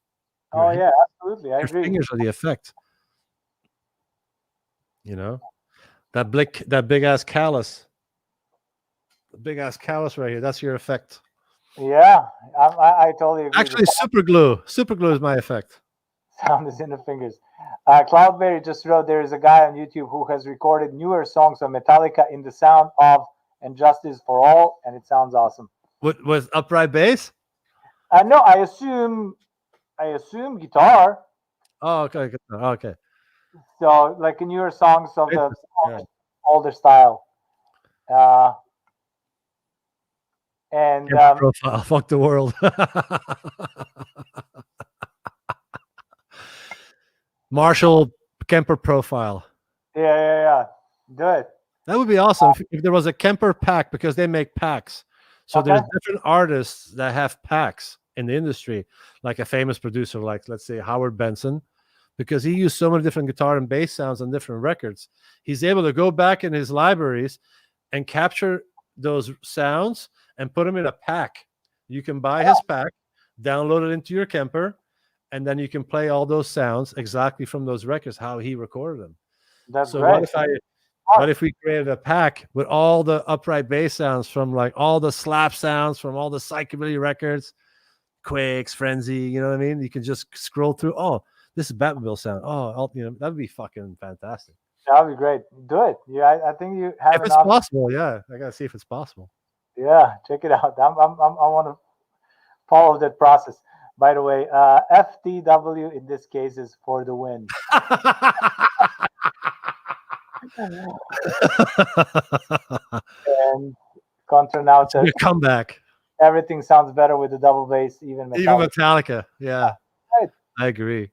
It's funny because the band that I'm in right now is a band called Violence. And if you look them up, it's the most notorious metal band on the planet. And when they saw me with the upright, they're like, dude, bring that shit over. I'm like, no way. Don't make me put this in Violence. People are going to hate me for doing that. You know what I mean? Oh, you destroyed Violence now with upright bass. Now you're bringing this hip hop crap and slapping in Violence. No, there's no room for that here. But the guys were kind of like, yeah, dude, do it. That'd be cool. I'm like, no. I don't want to drag an upright bass all over the world. Absolutely. I mean, upright bass fits, kind of makes it cooler. As Contra now wrote, everything sounds better with a double bass. So are you haven't? I'm not sure if you answered. Like, are you using any effect when you play with upright? No. Not okay. The effect that I use is the separation between separating your pickup sounds. Like I like to separate even if I play regular bass, I never found that I could get enough the low end that I want. I want to vibrate the stage. Like when you hear Korn and bands like that, the bass is fucking huge. It almost makes you puke. It pushes right here on your gut. Like it's like when you're standing in front of a speaker at a concert and the guy hits the kick drum and you're going like, oh, your food is about to come up. That's how I want my bass to feel on stage. I want to feel that. And when you have the perfect bass sound that you like for your ear and your fingers, usually it doesn't have enough low end, because once you start bringing the low end in, it starts eating up the tone and the finger. You can't hear everything else anymore. So what I did was I started separating it. I want to be able to turn my tone up as loud as I can and the subs up as loud. And then you can kind of blend them, the dynamic, how much tonality you want or how much sub you want. And that's really the effect. And that's, the effect of being able to sound better live with using a combination of 2 amps. But then you got to drag 2 amps around. But, if you have the luxury of having, equipment trucks and, I see Jimbo sometimes touring with 2 SVTs with, even during the 90s, they had 2 SVTs on stage, and that's the way to do it. I mean, not too many bass players have 2 SVTs, but if you really want to sound good as a bass player live, and you can invest in 2 uprights, 2 SVTs, and splitting your sounds like that, I think you're in pretty good shape. Or get a blast code and you're set. Yeah, I use orange for my upright. And oh yeah, they sound very clean. Good, really good clean amps.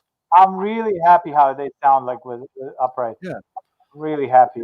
When all those companies now, everybody looked Ampic really when Ampic started bringing out the SVTs style amps, cabinets. I'm sure Fender did too, have 810s back in those days, but Ampic was really the first company that really, and then a lot of companies now everybody's scaling back down. Now all the amps are getting smaller, and there's a company called Dark Glass from Finland. Have you ever heard of it? I don't think so. I have it sitting right here. Unfortunately, it has a bunch of stuff sitting on it, but I have a 112, I think, right here, or something like that. And it's a company from Finland called Dark Glass, and they make an amp. It's this big, this thick. It's 900 watts. It's loud, dude. I plugged that little amp into 2 full SVTs, and that's what I use for metal now. I don't use big racks or all these amps anymore. I just use this little small amp. It's 900 watts, and I run it in series. I run everything in series, and I think that's probably part of my sound. When I run things in series, everything is much louder, and you're able to use the full wattage of your amplifier, which is a big thing. Like when you're like, oh, I'm not loud enough, and you start turning shit louder and louder. As soon as you start turning that volume more towards 5, 6, 7, 8 o'clock, a lot of times everything gets really distorted. How can you run something really loud and super clean with your amp? If your amp has 900 watts, I want to produce 900 watts. I want to have the full power. That's always how I looked at my muscle cars. If I got a muscle car with 600 horsepower, I want to feel 600 horsepower. And that's the same with my bass playing. Even my regular basses, all my basses. This is a custom Fender. I got this 20 years. I had this built in the custom shop in Fender. I mean, this is a real bass. It's heavy as hell. But these pickups, they're wound in series. So I only have one volume. All my basses and my guitars have one volume. No switches, no extra volume pots, no extra crap. It all takes away from your sound.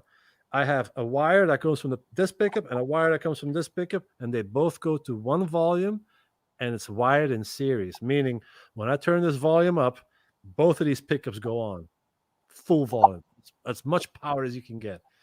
And this pickup has more low end. Yeah. So I push this pickup down, where the action of the pickup is exactly how I dial in how much front end tone, how much bass, and how much of my back pickup, which is my power horse right here. But all my basses are wired in series. And the same thing for the way my amps are set up. Series, I like to use, like, for instance, like when an amp has 2 ohms, because out of 2 ohms, you get the most power out of your bass amp.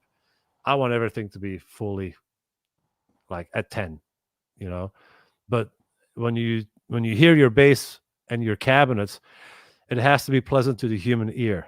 It has to sound loud, but like, oh wow, feels good. Like when you when you step in your buddy's car and you're listening to the new Dr. Dre album, and the bass is just like, oh my god, because they all got subs in their cars. All those speaker systems, everybody has a subwoofer. Well, I want people to hear that subwoofer live. And a lot of bass amps have speakers this big, like A10 cap. The speakers are this big, Unfortunately, with upright bass, it's very difficult to have a speaker this big, because like a 15-inch or an 18-inch, if you're just doing some picking, yeah, you can get away with it. Simple notes. But as soon as you start playing fast, that speaker is moving too fast and it's not projecting right. So now you're trying to push all this low end that you're trying to generate through speakers this big. So that's why I was putting 3-4 cabinets sometimes on stage. And when you separate your low end from your treble and your mid range, actually really separate it. Like one cabinet just has low end and the rest comes out of another cabinet. You can really dial in that low end. It's kind of like dialing in your subwoofer in your car. When I play bass, I want to feel that, and especially with something like this. And in the 80s, it was really hard to hear a bass playing band, an upright band, any psychobilly, rockabilly band. It was very tough. The only band that sounded good live was the Stray Cats. That's no joke. Everybody sounded like shit. I mean, I might be mean to say, but there was not many bands. The Guanabot sounded pretty good live. I mean, the guitar players all sounded great. They all had old combos and Gretches, and they sounded all great. But us bass players, we were struggling in the 80s. There was not many bass players that sounded fucking phenomenal live. The only guy sounded good live was Lee Rocker. Why? Because they had A10. The Stray Cats had great. They had money, so they had good gear. And he had 2 SVTs behind him, and he had steel strings and magnetic pickups. and it was pounding. Everybody else was using not on strings and nobody really sounded that great, except for him live, to be honest. In those mid 80s, talking about 85, 86, everybody had shitty amps. Everybody was playing like, keyboard amps, because keyboard amps were very clean sounding, and people decided to play bass through a keyboard amp. Like Roland was making keyboard amps. A lot of guys were using combos and stuff. I remember that. That's my first amp, Roland Cube. Yeah, because it was a clean. Yeah, for that reason, because it didn't have distortion, and some bass amps were even distorting, especially when you turn. That's what I was talking about earlier. A volume pot on an instrument has a. If you're an electrician and you were talking about electricity and stuff like that, it does something. When you turn a volume pot past 5, 6, 7, something happens within that pot. It starts distorting, and that distortion you can hear. That's why a keyboard amp sounds very clean. They use different so and they use different electronics to keep it very clean. Us bass players, we don't want an amp. That's why that's why you're saying, oh, I like orange. Probably because you can get that amp to sound very clean and very loud, right? And that's important for a bass player, for an upright bass player at least. Interesting. I haven't thought about it. Yeah, but I know quite a few bass players that were using keyboard amps back in the day. It's not clean, Okay. Because a tube amp, if you're using an old SVT head from the 70s, it's got tubes in it. And when that head warms up, and that head is warm, once you drive that volume up and that drive a little because you want to be heard, you will start distorting that amp a little bit. And then you're like, oh, fuck, it's a good volume, but it's distorting. And I don't like distortion on my upright bass, Yeah. It was not easy. A lot of guys didn't really sound great. Maybe there might be a few guys, but the guys that sounded really great live was because the guitar player was playing through a very small amp and a very small tone. Listen to the ricochets. That guitar sound on that album is very small. That bass is the biggest thing on that record, especially on that song. What was that? I don't know if it was Migraine or one of those songs on that record. I forget which song it is. There's a song on that record. When you have Psychobilly, and then like thinner sound of the bass. Oh, sorry, of the guitar, and then you have bass sounds louder and it's more present, especially with drums that are kind of also like simple. Yeah, a guy's just playing a snare, no kick drum. Like Batmobile. They had really good sounding records, to be honest. Like for those early years, compared with some of the other bands, what they sounded like. Like there was a lot of bands that they're iconic records, but they don't have the greatest sounding records. The first Quakes record is a super iconic record. Yeah. To me, when I first heard that record, I felt like it was recording in like a tunnel or something, and it sounded very doomy. Because and in those days, every psychobilly band, when you gave your record to someone, you were like, this is our sound, And I know there were some bands, some young bands that were like, well, we recorded a record, but it's not really our sound. It just came out the way it came out, because maybe the person who was recording it, maybe was not a rockabilly, psychobilly engineer.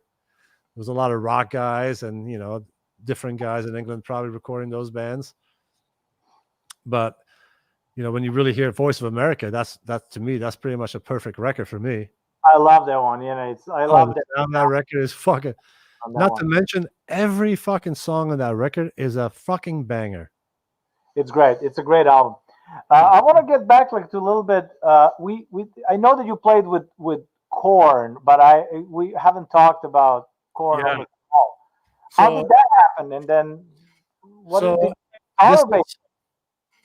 this is during the Fear Factory days, when the Fear Factory got reincarnated a little bit.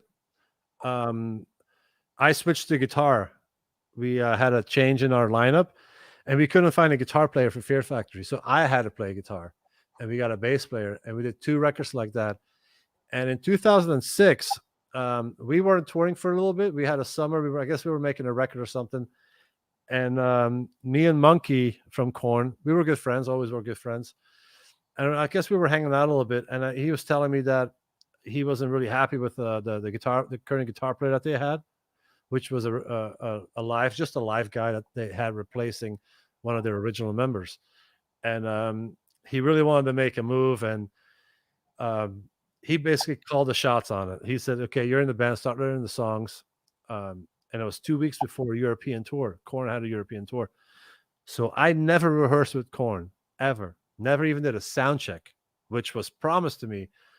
After I found out we weren't going to do rehearsals, I had to learn 32 songs, an entire not an encore, but like a medley with 10 songs. I had to learn that, and I had to learn basically like 32 songs. Fly to Portugal, which hopefully on a day off before the first show of the tour, I was able to at least sound check or do a rehearsal with them. So we're at this rehearsal, and some of the guys are not showing up. I don't know why. Maybe they had a little bit of issues with the fact that the shots were called on bringing me in and firing the other guy. I guess they weren't communicating very well within the band on who was going to play the second guitar in that tour type of thing. But I was there and the other guy wasn't, so I was going to play, of course. So no rehearsal, no sound check. The next day we were supposed to sound check, not the first show too. So okay, well, don't worry, Christian, we'll sound check a really good sound check tomorrow. So you get to go over some of the most important songs that you need to know. I was like, okay. Sound check comes along, we're not sound checking. And I'm like, oh man, I'm about to go on stage and never even played a one note with this band. Never rehearsed, nothing. On top of that, we're playing a festival with Korn, Soulfly, a bunch of other bands. And all these bands are my friends. And they all know I'm going to be playing with Korn. So I'm on this drum riser. The drum riser is right here, but I'm on this extension platform next to the drummer. So they have their the original members are all standing on the stage, and we're kind of standing on risers behind the keyboard player, the drummer, and myself. And all my friends from other bands, Deftones, Soulfly, all these other bands, are standing right next to me at this platform. Oh shit, Christian's gonna play for Korn. This is gonna be good. This is gonna be cool. Let's watch him. And I look over and I'm like, oh my God. Everybody's like standing there, like ready to watch me play. I never rehearsed with this band, never had a sound check with this band, not even ever played a note with this band. And I'm worried. I'm like, fuck, man, I hope I can pull this off. This is no joke. In front of 50,000 people. Pulled it off, kind of. As good as I could, And I would talk to like the guitar player from the Deftones afterwards. How was it? How did it sound? He's like, you pulled it off. You got through it, because they're professionals. They know the songs really well. And it was not easy. So, I did a few shows with them. And I guess obviously the band had some inner dealings that they were trying to figure out. And then they made the decision to bring the other guitar player back and send me home. And that was it. That was my little Korn stint. It didn't last too long. They don't last too long. No, they had some stuff they had to work out as a band, and you can tell. How about playing with Snoop Dogg? So playing with Snoop Dogg, that basically all came out of the Cypress Hill. The fact that I was going on tour with them, we were, when you're with Cypress Hill, and I hung out with Be Real a lot, wherever we are. If somebody's in town, Busta Rhymes is in town, 50 Cent is in town, Eminem is in town, everybody comes.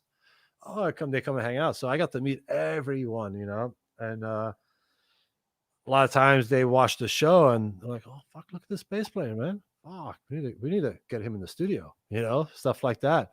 And there was a lot of producers in that industry that worked with Eminem, worked with D12, with Dr. Dre, with Exhibit, with Corrupt, the whole West Coast, Dog Pound, Snoop Dogg, everybody that would sometimes hit me up. Hey, what about that bass player that plays with Cypress Hill? Let's get him to play on some songs. So they would call me up in the studio. Hey, we're doing a record. Would you come down and see if you can put a couple of bass lines on some songs? So I would go in the studio and we mess around, sit there going playing bass lines, sometimes regular bass, And then I learned like, okay, it's not just, they want funky stuff. Boom, boom, boom, boom, boom, boom, especially when you hear the West Coast sound, they're all funk players. They're sampling from funk players. Now I'm over here going like, okay, I got to learn this style. So I've always liked a lot of soul music since I was a kid. My mom had the Platters and all this soul music. So it was something that I was already very open to. Plus in trip hop and hip hop, soul music is Stax Records and, those sounds of the 70s and all that. It's amazing to listen to. I love that music. So I started digging into those bass players. I started listening to those bass players and learning what language they were speaking. Basically, that's what it is. They're speaking a language and learning all the like the barquets and stuff like that. And, they were playing, just simple things like,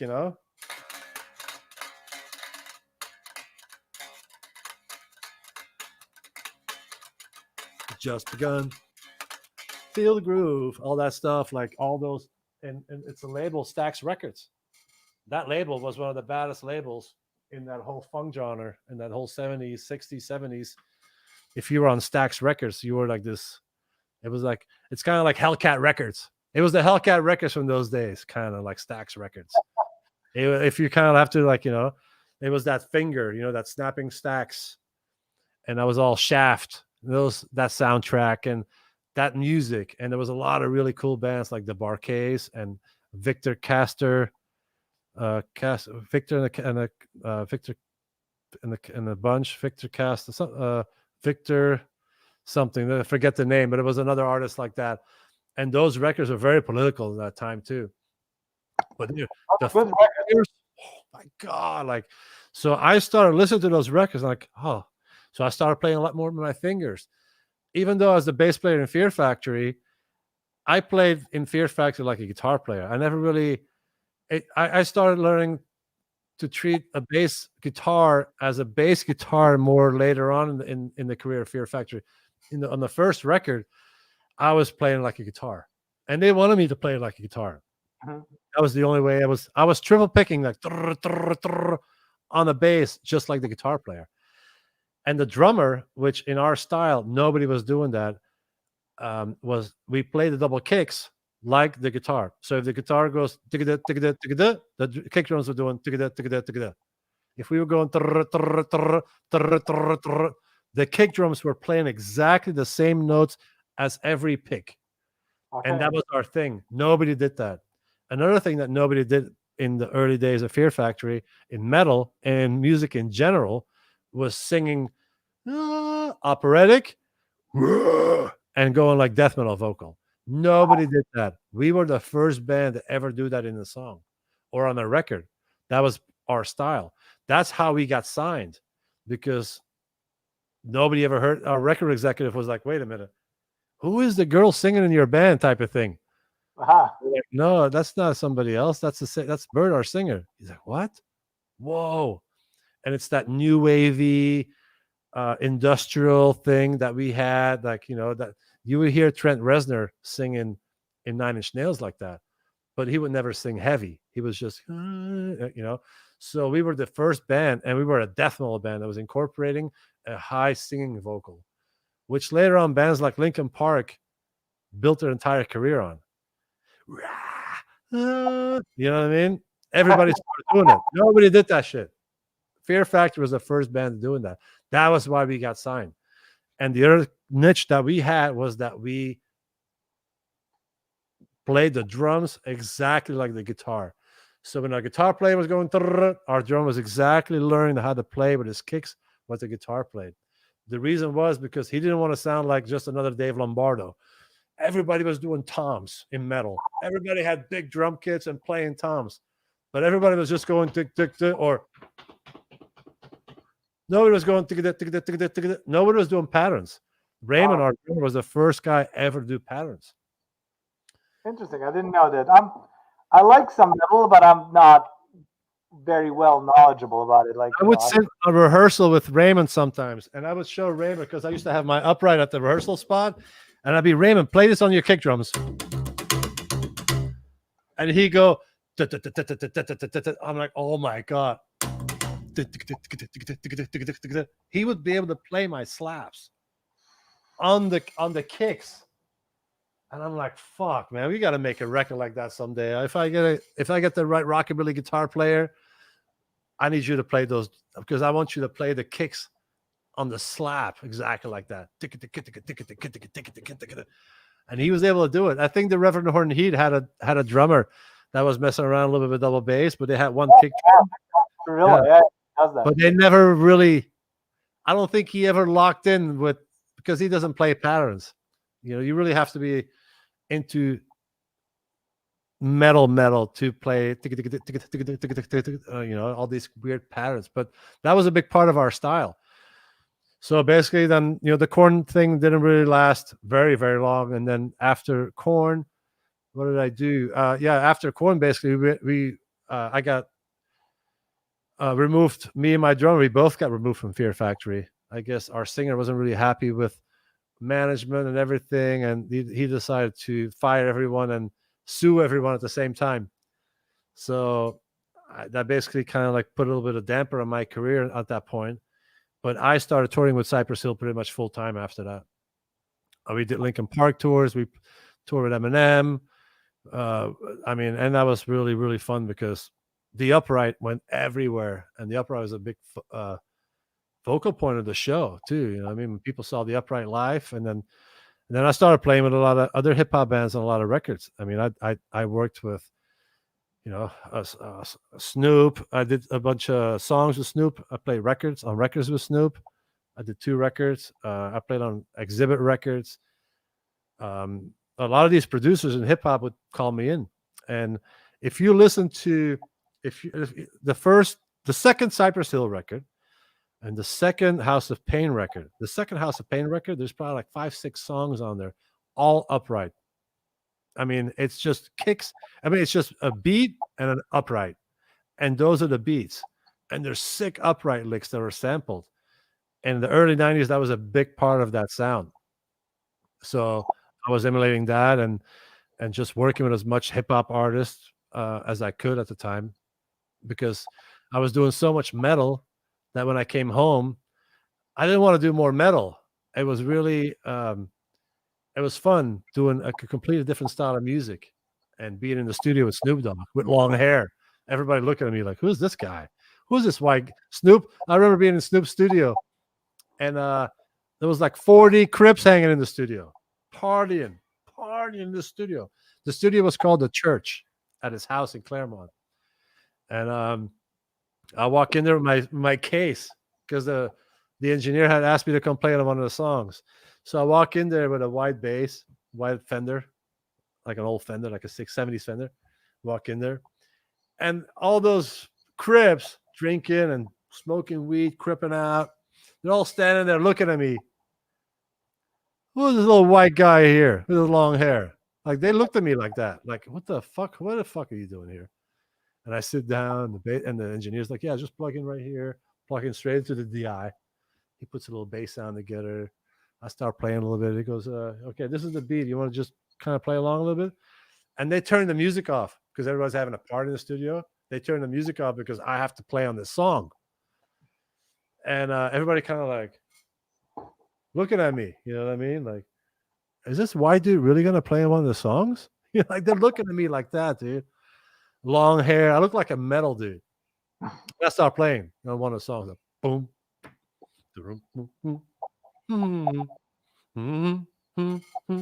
Like something in the pocket, because it's all about the pocket with that shit. It's all about a pocket. Yeah, and I play something kind of funky, and I kind of look up, and there's Crips standing behind me going like this. Oh shit! They're high-fiving each other. Oh shit! Like this, dude. Like right behind me, breathing down my neck. And Snoop walks in, and they're like, "Oh shit! This shit is dope. This is dope, bro." Blah, blah, blah. They use the N-word. I'm not gonna say it, but I use bro. But they're like all talking like that. And Snoop looks at him and goes, "You don't know who this is?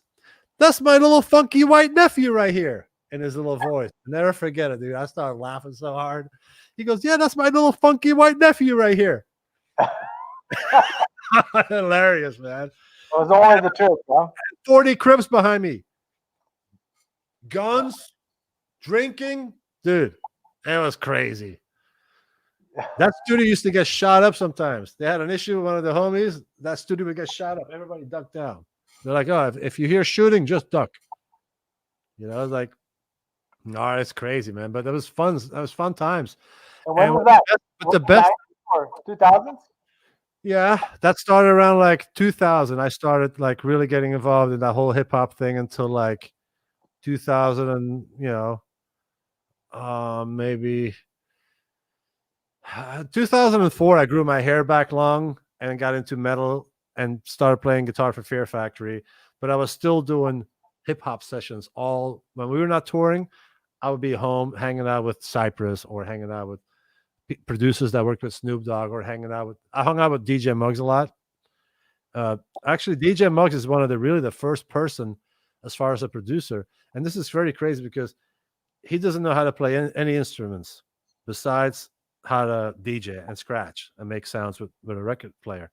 But I mean, yeah, he can sample on a keyboard and stuff and make sounds, but he's not really a musician. He's a producer. And when you listen to the songs that he made in his career, the most iconic songs. So I learned so much from him, be able to just like a, one sound. And he would sample it, boom, play another note. Da, boom, da, boom, boom, da, boom, da. He would make, and he put the beat behind it, and before you know it, and he'd play it, and then you hear that beat, and you're like, oh my God. Oh, and you just feel it. And, Sendog or CYPRESS HILL or any of those artists that he would work with, they start putting a rhyme, they start writing to it and putting the rhyme out, and you see that being created in front of you. I used to love that. So I started making a lot of beats myself and learning how to use MPCs and drum machines. And I had a full-blown studio, and me and B Real used to make songs together. And then I started working with like D12. And I mean, I wrote hip hop beats for a lot of artists, and even Snoop's busted on some of my beats. And, and I'm a metal kid, and I'd be on tour during a metal tour, and people come on the bus, and I'm making hip hop beats on the bus. They're like, what are you doing? Oh, I'm making a beat for Snoop. They're like, what? What the fuck? How do you know him? You're like, but it's just being in LA with all those producers. Even though I was in a metal band, I would be in the studio and making a lot of hip hop beats. There's a producer that works with a DJ Lethal. He was in House of Pain and Limp Bizkit. He's Limp Bizkit's DJ still to this day. His studio is a collection of all the old equipment, old fucking drum machine, 2-inch tape, all this shit. He has the oldest drum machines. He's got a whole station set up. And I saw him the other day, and I'm like, dude, we got to hook up. I got to bring my upright over. I got to come bring one of the basses. Let's sample some upright licks again, like back in the day. But this time, let's play some real upright instead of sampling them, He goes, oh, yeah, bring it over. Because it's a gold mine. They have to dig through records looking for the samples. Hey, you are the sample. Just play me a sample. I'll sample it right now, and let's make some music. It's really fun. I always loved being really creative.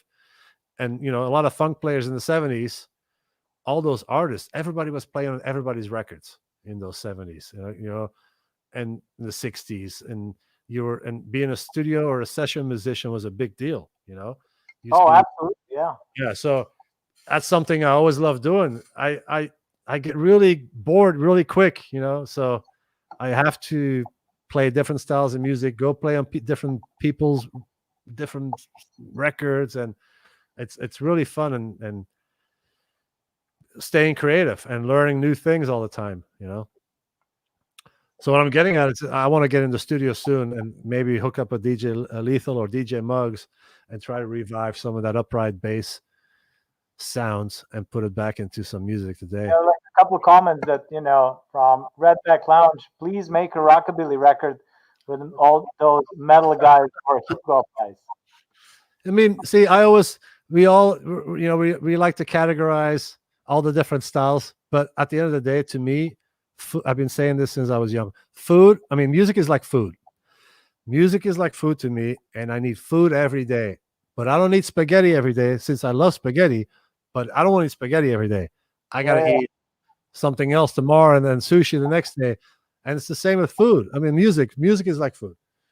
Eat something different every day, different styles, different, we all mingle it together. And Exactly. I don't want to repeat the same meal, for months. Yeah, exactly. And R2 Hekinen, he wrote band called Grumpy Naders play on a new album, Double Kick. Oh, really? Yeah, nice. Band. I got to check that out. Yeah, see, some bands are doing it now. Yeah, see, it's the thing. Back in the day, the double bass player was the kick drum. You were the kick drum, no? There's something about that connection between kick drum and upright slap that it's. Now let me ask a question. Maybe you can answer that. Who would be credited for slapping who was the very first person to actually create that slap sound? The upright? Yeah, who should be credited? I mean, I would credit Bill Johnson most likely because he's the first one. The first description that I found of upright bass slapping in the history comes from one newspaper. I wrote which one, I forgot what is it, that I found at a library in New Orleans. And it dates from December 1915 when Bill Johnson was on a tour with Kid Ory, I believe, in New York at the Winter Garden. And that's when the first description of the style, the first description of the style that I was able to found is that one. 1915. 1915, December 1915, and the myth says that he actually broke his bow in Louisiana, and that's the reason why he started slapping. I'm not sure if that's true or not, but the kind of makes sense. It could make sense. Written description comes from 1915, the first one that I was able to find. I would be surprised if nobody else played slap at all on the upright before that. So I'm not sure, but we can talk about facts and historical facts, and that will be one that it's definitely legit.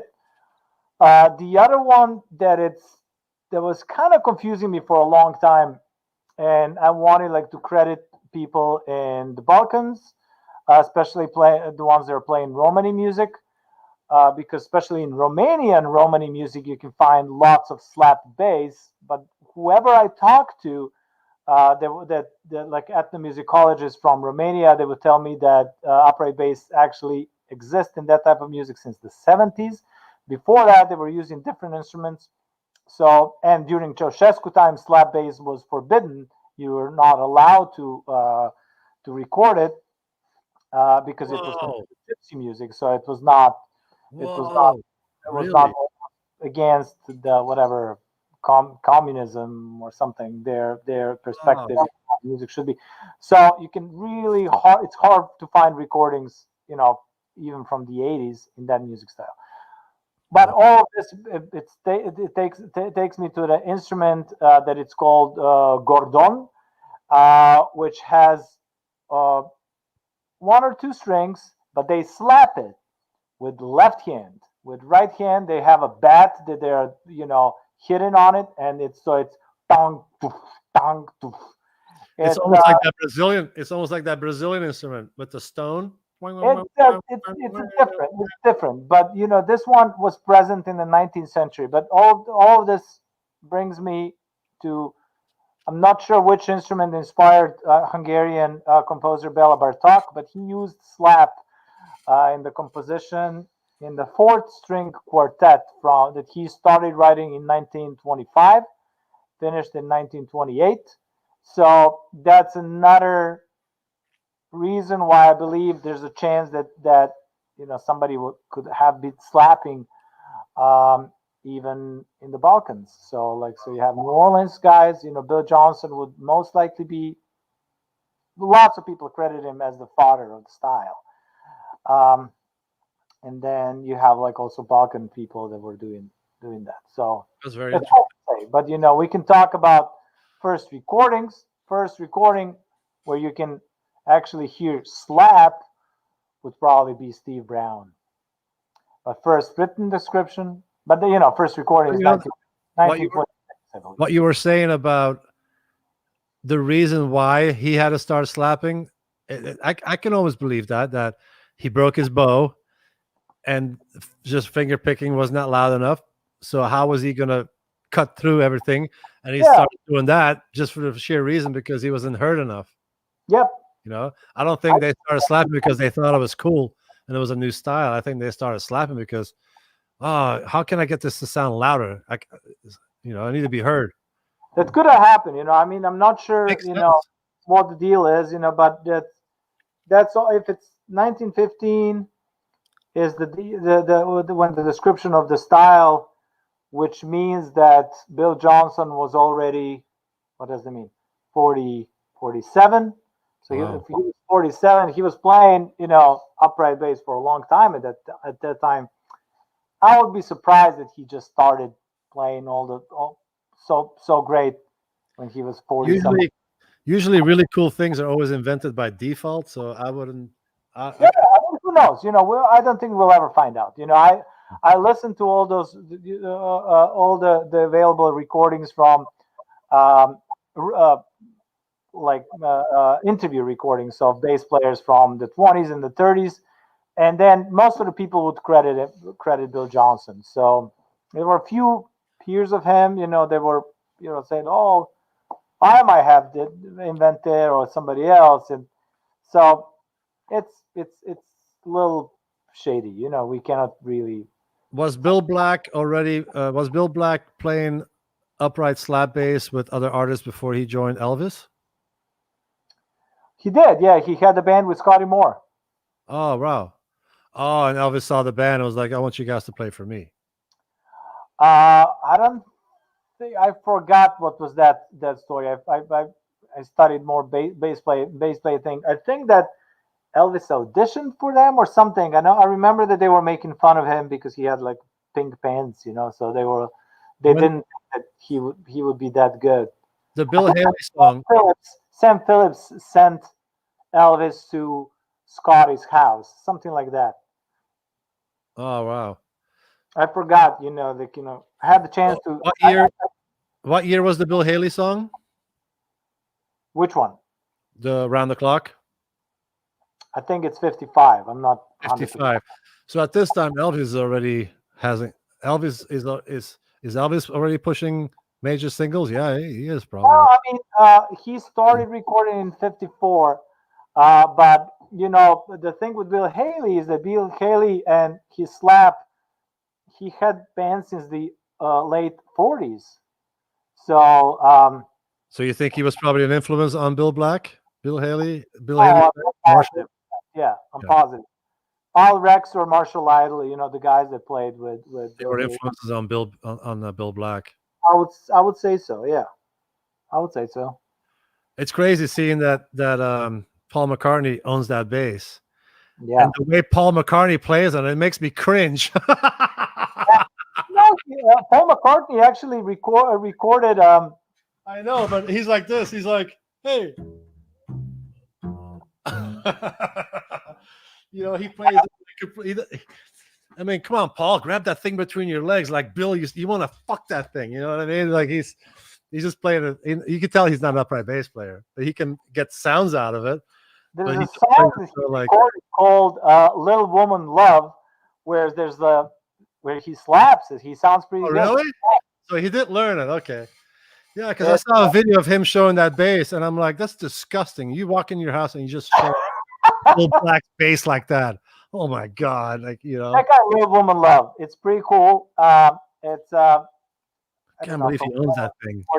I know that it was the version that I heard was remastered and like for about 9 years ago. So check that one. He sounds pretty good. That bass player doesn't even play that great. It's probably very difficult to play on it. It looks like it's difficult bass. Yeah, I don't know. He maybe have do the I'm some sure work. those guys, I'm sure the action was this far the neck in those days. Yeah, who knows? Sure. Hey, I have like before we finish, I have a couple more questions. But before that, I want to ask you, like, is there anything that we did not cover that you would like to talk about? You didn't bring up any of my dirt, so we're still pretty good. I still look pretty. I think I can keep all my friends after this interview. No, I mean, we covered pretty much everything. I mean,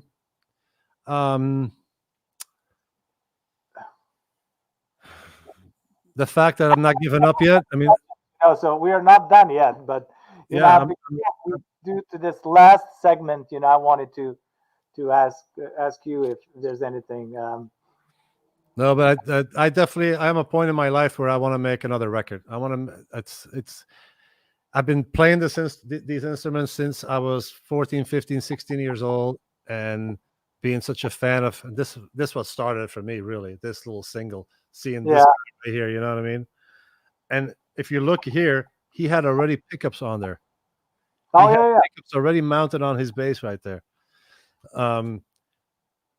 That, and still having the passion for this instrument, 40 something years later, it's amazing. It's one of the, I'm glad to play one. It's really, it shaped my life. I met so many cool people down the road, all because of playing music. And upright is a very, I know we feel, us upright bass players, we feel like a very small niche, in the music industry. I got a funny story, actually. John Hatton is his name? Yes. That plays with Brian Setzer? Yes. So I'm touring with CYPRESS HILL, and we're on the plane flying to a show. And my tech is sitting not right next to me, but like behind me or sideways of me. So I'm kind of like, yeah, hey, so when we get there, make sure my upright, do this and that. And so right behind me is sitting a couple, a man and a woman. And all of a sudden he taps me on the shoulder and he goes, are you an upright bass player? I'm like, yeah, I am. He goes, what band? Because he knows we look hip hop out. We got chains on and stuff. And I'm like, oh, CYPRESS HILL. And he's like, CYPRESS HILL? I've heard of that. I'm like, yeah, hip hop band. Insane in the Met Brain. And he's like, oh yeah, I know that song.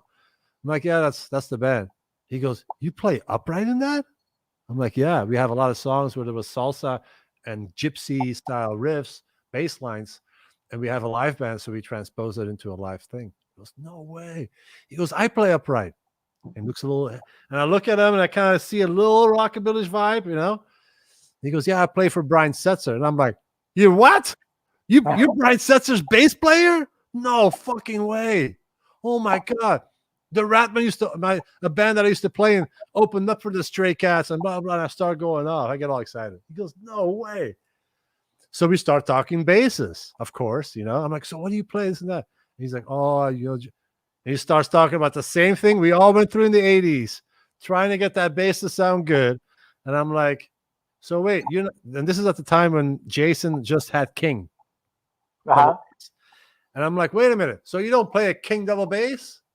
And he goes, a what? I'm like, oh man, I got to hook you up. I go, all those crappy Chinese plywoods and all these other expensives that you're trying to set up to become the perfect rockabilly bass. I go, I'm gonna make your life so much better. I'm gonna introduce you to Jason Burns from King Double Bass. He goes, what? And I go, I'm gonna hook you up. You talk to him, tell him who you are, and we're gonna set you up at a bass because you can't be playing some Chinese plywood and Brian Setzer's band. He builds the best uprights, bro. Like sets them up right and this and that. Sure enough, I see some magazine or something, and there he is with a red flame bass, King bass, slapping. And I'm like, fuck yeah, he got hooked up. I think Jason called me at one point. He's like, hey man, I talked to John from the Stray Cats. And from Brian Setzer's band. I'm like, yeah, I met him on the plane. I told him to call you. He goes, all good. I got them all hooked up. I'm like, oh, that's great. John probably doesn't even remember that because a couple of times I talked him into like the bass player union chat.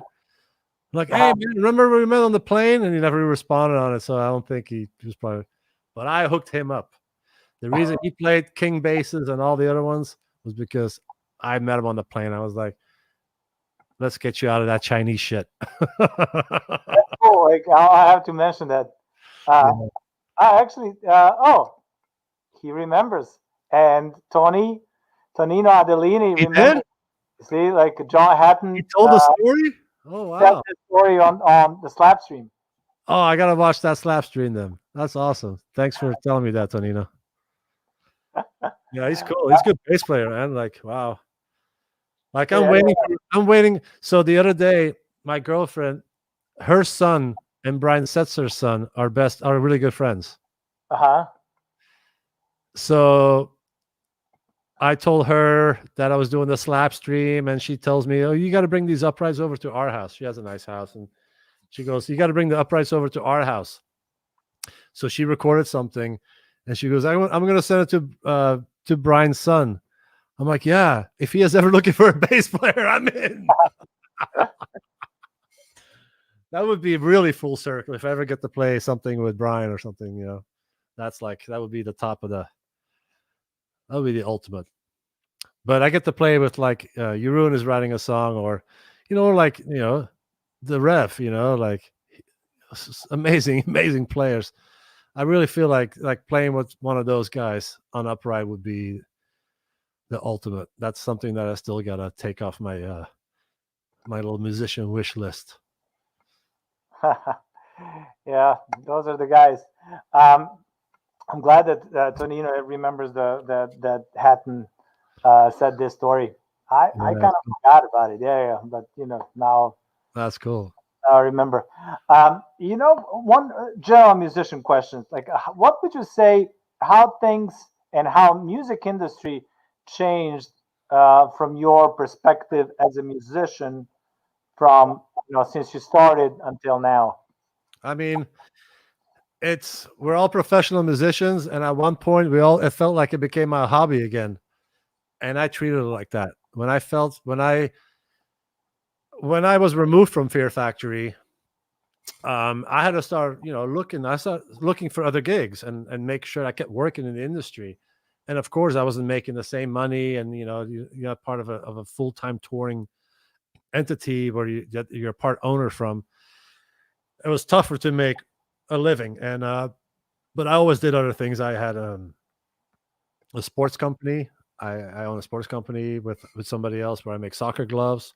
So I was always working. I was always doing other things. I was producing bands as well. So I always kept working for as long as I could, until a point where I was like, the music industry is very tough. It's very like, you have to be in a solid touring group to really have a solid income and a continuously solid income. You can't be making a couple of grand in a month and then all of a sudden you don't make nothing for 5 months and then you go back on tour. No, you need income during that whole time. So it definitely changed the music industry. I see a lot of my friends try to hold on to music as long as they can. And for me, I was like, I need to start doing other things. I have other things in my life that I love doing. And one thing was playing soccer. I played on a professional level when I was young, not a professional level, but with a professional team. So I was being groomed to go to their second and first team in Belgium. And then later on, when I came to the US, I played semi-pro for Hull United, which was a USL League team. I was not a starter. I was a trainer and an extra goalkeeper as well. But, I had huge passion for goalkeeping. And I started making goalkeepers gloves with one of the players that I play with. We started a company, which is still very active today. And, we compete with Nike and Adidas and Puma and all those companies, but we are a boutique, mom and pop, basically like American soccer brand. And we sponsor a lot of goalkeepers all over the world. I was sponsoring the goalkeeper for Barcelona. I used to fly to Barcelona, hanging out with Messi and Pinto and all those guys because I was dealing with the goalkeeper, and he was a musician. And that's a funny story because I was able to get my goalkeeper gloves on the goalkeeper for Barcelona's hands, purely the fact that he knew I worked with CYPRESS HILL, and he hit me up and he goes, if you can get me Be Real on one of my songs that I'm producing, because he was producing Latin music in Spain, in Barcelona, the second goalkeeper for Barcelona. I mean, these are guys that make $200,000 a week, you know? He goes, if you can get me on a song with Be Real from CYPRESS HILL, I'll wear your gloves in the Champions League or a Copa del Rey, he told me. I'm like, oh my God. I call Be Real. B, I need the biggest favor from you, please. I need you to sing a verse on this song. He goes, send me the song. I told him the story. I go, dude, this is a big deal for me. So he sends me the track back. Vocals done. I sent that to the goalkeeper of Barcelona, and he's like, oh my God, you pulled this off? I'm like, you're wearing my gloves. Sure enough, like I turn on, ESPN, and he's standing there with the trophy of Copa del Rey. They won the Copa del Rey, and he's wearing my gloves. I watched the Barcelona documentary that just came out on Netflix, and I'm in it. The guy standing with the gloves, and I'm like, that's my company. I'm in it. You know what I mean? That's the accomplishment, So I always kept pushing different things. I never kept, oh, the music industry sucks. I know it sucks. It was always hard to be in the music industry. Being in the top tier of the music industry is very difficult, okay? It's like being groomed into politics. These top people in top of that music industry, you don't get in there unless you're selling 90 million records and stuff like that. And everything below, then you have that middle section of people that do really well. And then you have us on the bottom, Metal bands. I mean, there's only a handful of metal bands that make really good money. We always kind of struggled. I mean, we did okay, but it was never like there was always a stream of good money coming in. I mean, there was years that we did really well and the royalties did decent. And I have some platinum and gold records and stuff. But when people started downloading and not really buying records anymore, everything started changing, and I'm not afraid to get my hands dirty and get a job if I need to. I don't really care. A lot of my friends are like, oh, I don't want to get a job. I want to lose my, you treat it like a hobby again. And that's what I started doing. I was like, music is my hobby again. And then I got the call from Violence. They wanted me to be in the band, and Violence was one of my favorite bands that I grew up as far as metal. And now I get to play with some of my idols that I grew up idolizing. Now there's some of my best friends. We just made a record. The record's going to come out this year. It's a banging record. It's fucking brutal. It's some of the most difficult bass playing I've ever done in my life. Put it this way. After I walked away out of the studio, I had to redo my bass tracks because I didn't cut it. Because the shit is so fucking hard. And I did have the injury, which pushed me back a month and a half and not be able to play. But the bass playing I did on this record, it's definitely pushing the boundaries and the speed. It's really, really a hard record. I'm proud of it. And I know when once the country and everything opens back up, once people realize a lot of this is a political weapon and bullshit, and we shouldn't be all face masked up and not socialize and all this, because Florida is open, and that governor opened that state up a while back, and he had no spikes and nothing happened, even though the media might think different. It's a political weapon. It's everything is fine. We just got to start living again and opening shit up, and be careful if something happens. Just honestly, I don't think a little face mask is gonna, keep tap on the world's deadliest virus. Yeah, we'll see what's gonna happen. Like as soon, we want to tour, we want to play. Everybody's gonna be, vaccinated, and then most of the people. We'll see. Hopefully, it looks like there's light at the end of the tunnel. Me and my base are not getting vaccinated. What is it? Me and my base are not getting vaccinated. All right. Well, it seems that like lots of people will to kind of soonish. Unless I really fucking have to. Unless Brian Setzer tells me, look, dude, you're going to be my band, but you need to get the shot because we got to go on tour. I'll be like, oh, fuck. I'll get 5. No, I'll go downtown and get a fake vaccine card. Like a fake green card, Yeah. We got a comment from Crimson Cat.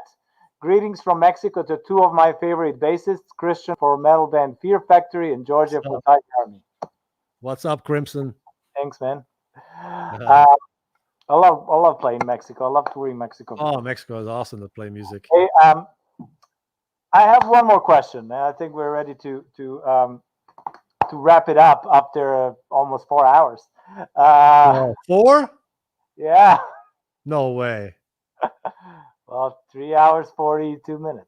Holy fuck! It went by fast. Oh, if we have a comment that I thought that I clicked on the other one from Carolyn. I love the fact that Christian's favorite expletive derives from the Dutch language. The Dutch, yeah, That's Dutch what. and Belgian. I grew up in Belgium, but my dad's from Holland, so I have the Dutch nationality. I took the Dutch nationality when I was 18 for pure reason to escape my army duties because I didn't want to cut my long hair.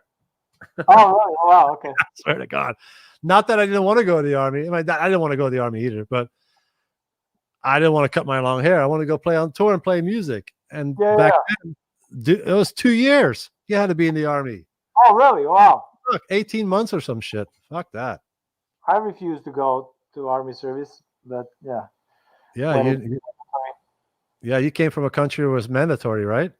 Well, yeah, I was on a wanted list for a couple of years. Wow. But that's a different story. But Elvis did it, so I would have done it. If Elvis did it, I would have done it. Yeah, that's not good enough a reason for me. I do like Elvis. All right, so I have one more question for you. Okay. What inspired you to still do what you do, to still do music and be passionate and play bass and do all this stuff after all these years, after very rich musician career and all the ups and downs? You still do it with the same passion. You're still excited. You're still watching slap streams. All the other people following that seem excited about it. Sanity. And I want to hear what's the thing that still drives you. Sanity. Music keeps me sane. It makes me happy every day. Music is like food, like we talked about earlier. And look, all this. I have instruments sitting behind me. It's in my living room. I don't want to have a studio where I have to go into another. I want to have all my music equipment around me so I can just. I want to play music. I pick it up. It's that drive of making those sounds with your hands and making records and the whole process of making music and sharing that with other people and building something that other people later on listen to and like, wow, I really enjoyed what you guys made. This it's very rewarding and music. It's a language that everyone speaks. I mean, I don't know anybody that doesn't like music. I mean, you talk to an old man that's 90 years old, you ask him, what's your favorite song? He probably has an artist that he loves. There's a song that he likes, or everybody likes music. It is like food. It's a language between people. It's very it's very magical, and listening to sounds and it's weird that we humans are really driven by this and these noises that we call music, and we put these different formulas together and different instruments and they all become different genres, and it's not only this is also something I always said. I have, since living in LA, I've met a lot of famous actors, A-listers, some of the biggest ones in Hollywood, Russell Crowe or like Kevin Bacon, all those Keanu Reeves, all those guys. When I talk to them and I told them what I do, I play music, they're all like, oh, they're interested. If I would have told them, oh, I'd love to be an actor too, they'd be like, they wouldn't even talk to you. But the fact that I play music, they were intrigued because, and I feel deep down in my heart, even though they are the biggest actors in the world, they'd rather be musicians, and they want to be musicians. They all have bands. Russell Crowe's, his house, when you see in Australia, Snoop Dogg Camp went to Russell's house after a show one time. Russell Crowe was at the house. He's like, I want you guys all come to my house and party.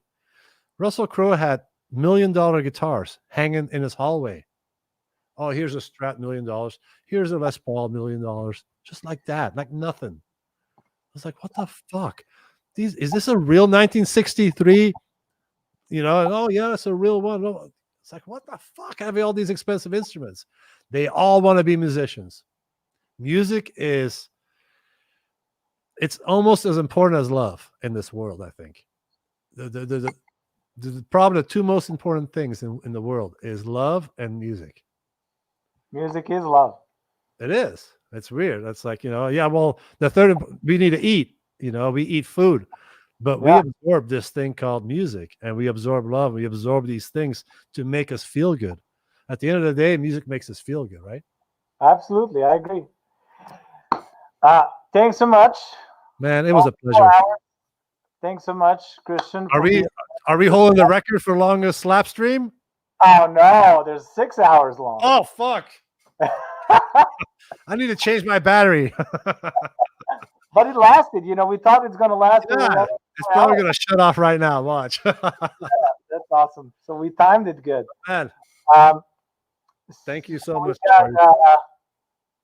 So Ribak Lounge, thank you, and greetings from Germany. Stay healthy.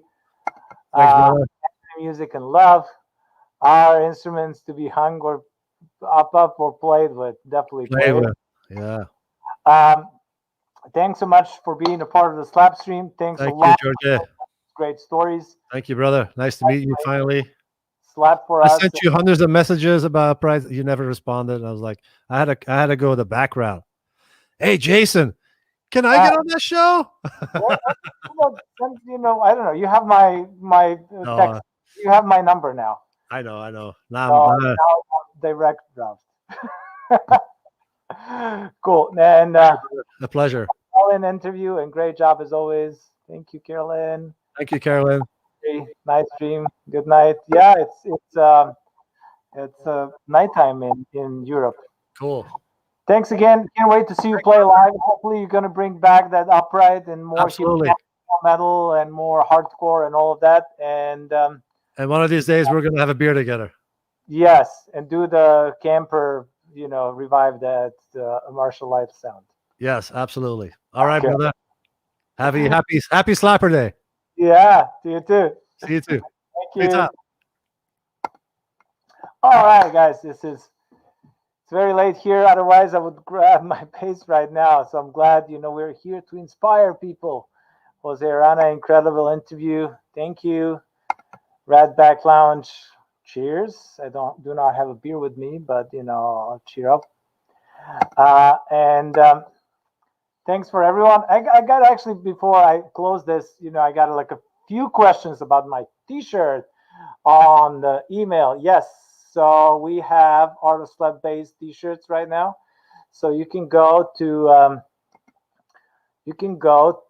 Art of Slap Bass website, which is artofslapbass.com/store, and get these in black and red. And just make sure to write down the size, because it's still very new. I was excited about it. I got this late last night and I wanted to wear it. And then I figured it would be good to have it on a website immediately, but I just couldn't do it. So until my web guy does it, make sure to send an email to contact@artofslapbass.com with the size of the shirt and the color that you want. Besides that, if you want to support Slapstream, make sure to check out the Patreon. The main way to support Slapstream, description is down below, and donations via Venmo and PayPal also in the description of this video. And if you haven't subscribed to my channel, make sure to slap that subscribe button and slap that like button as well. It helps YouTube algorithm to push these videos. And what else? Thanks a lot for all the new Patreons that joined my Patreon. And don't forget, never fret, slide it in smooth, and keep it in the groove. I'm Djordje, your friendly neighborhood bullfiddle cat, and I'll see you next Saturday.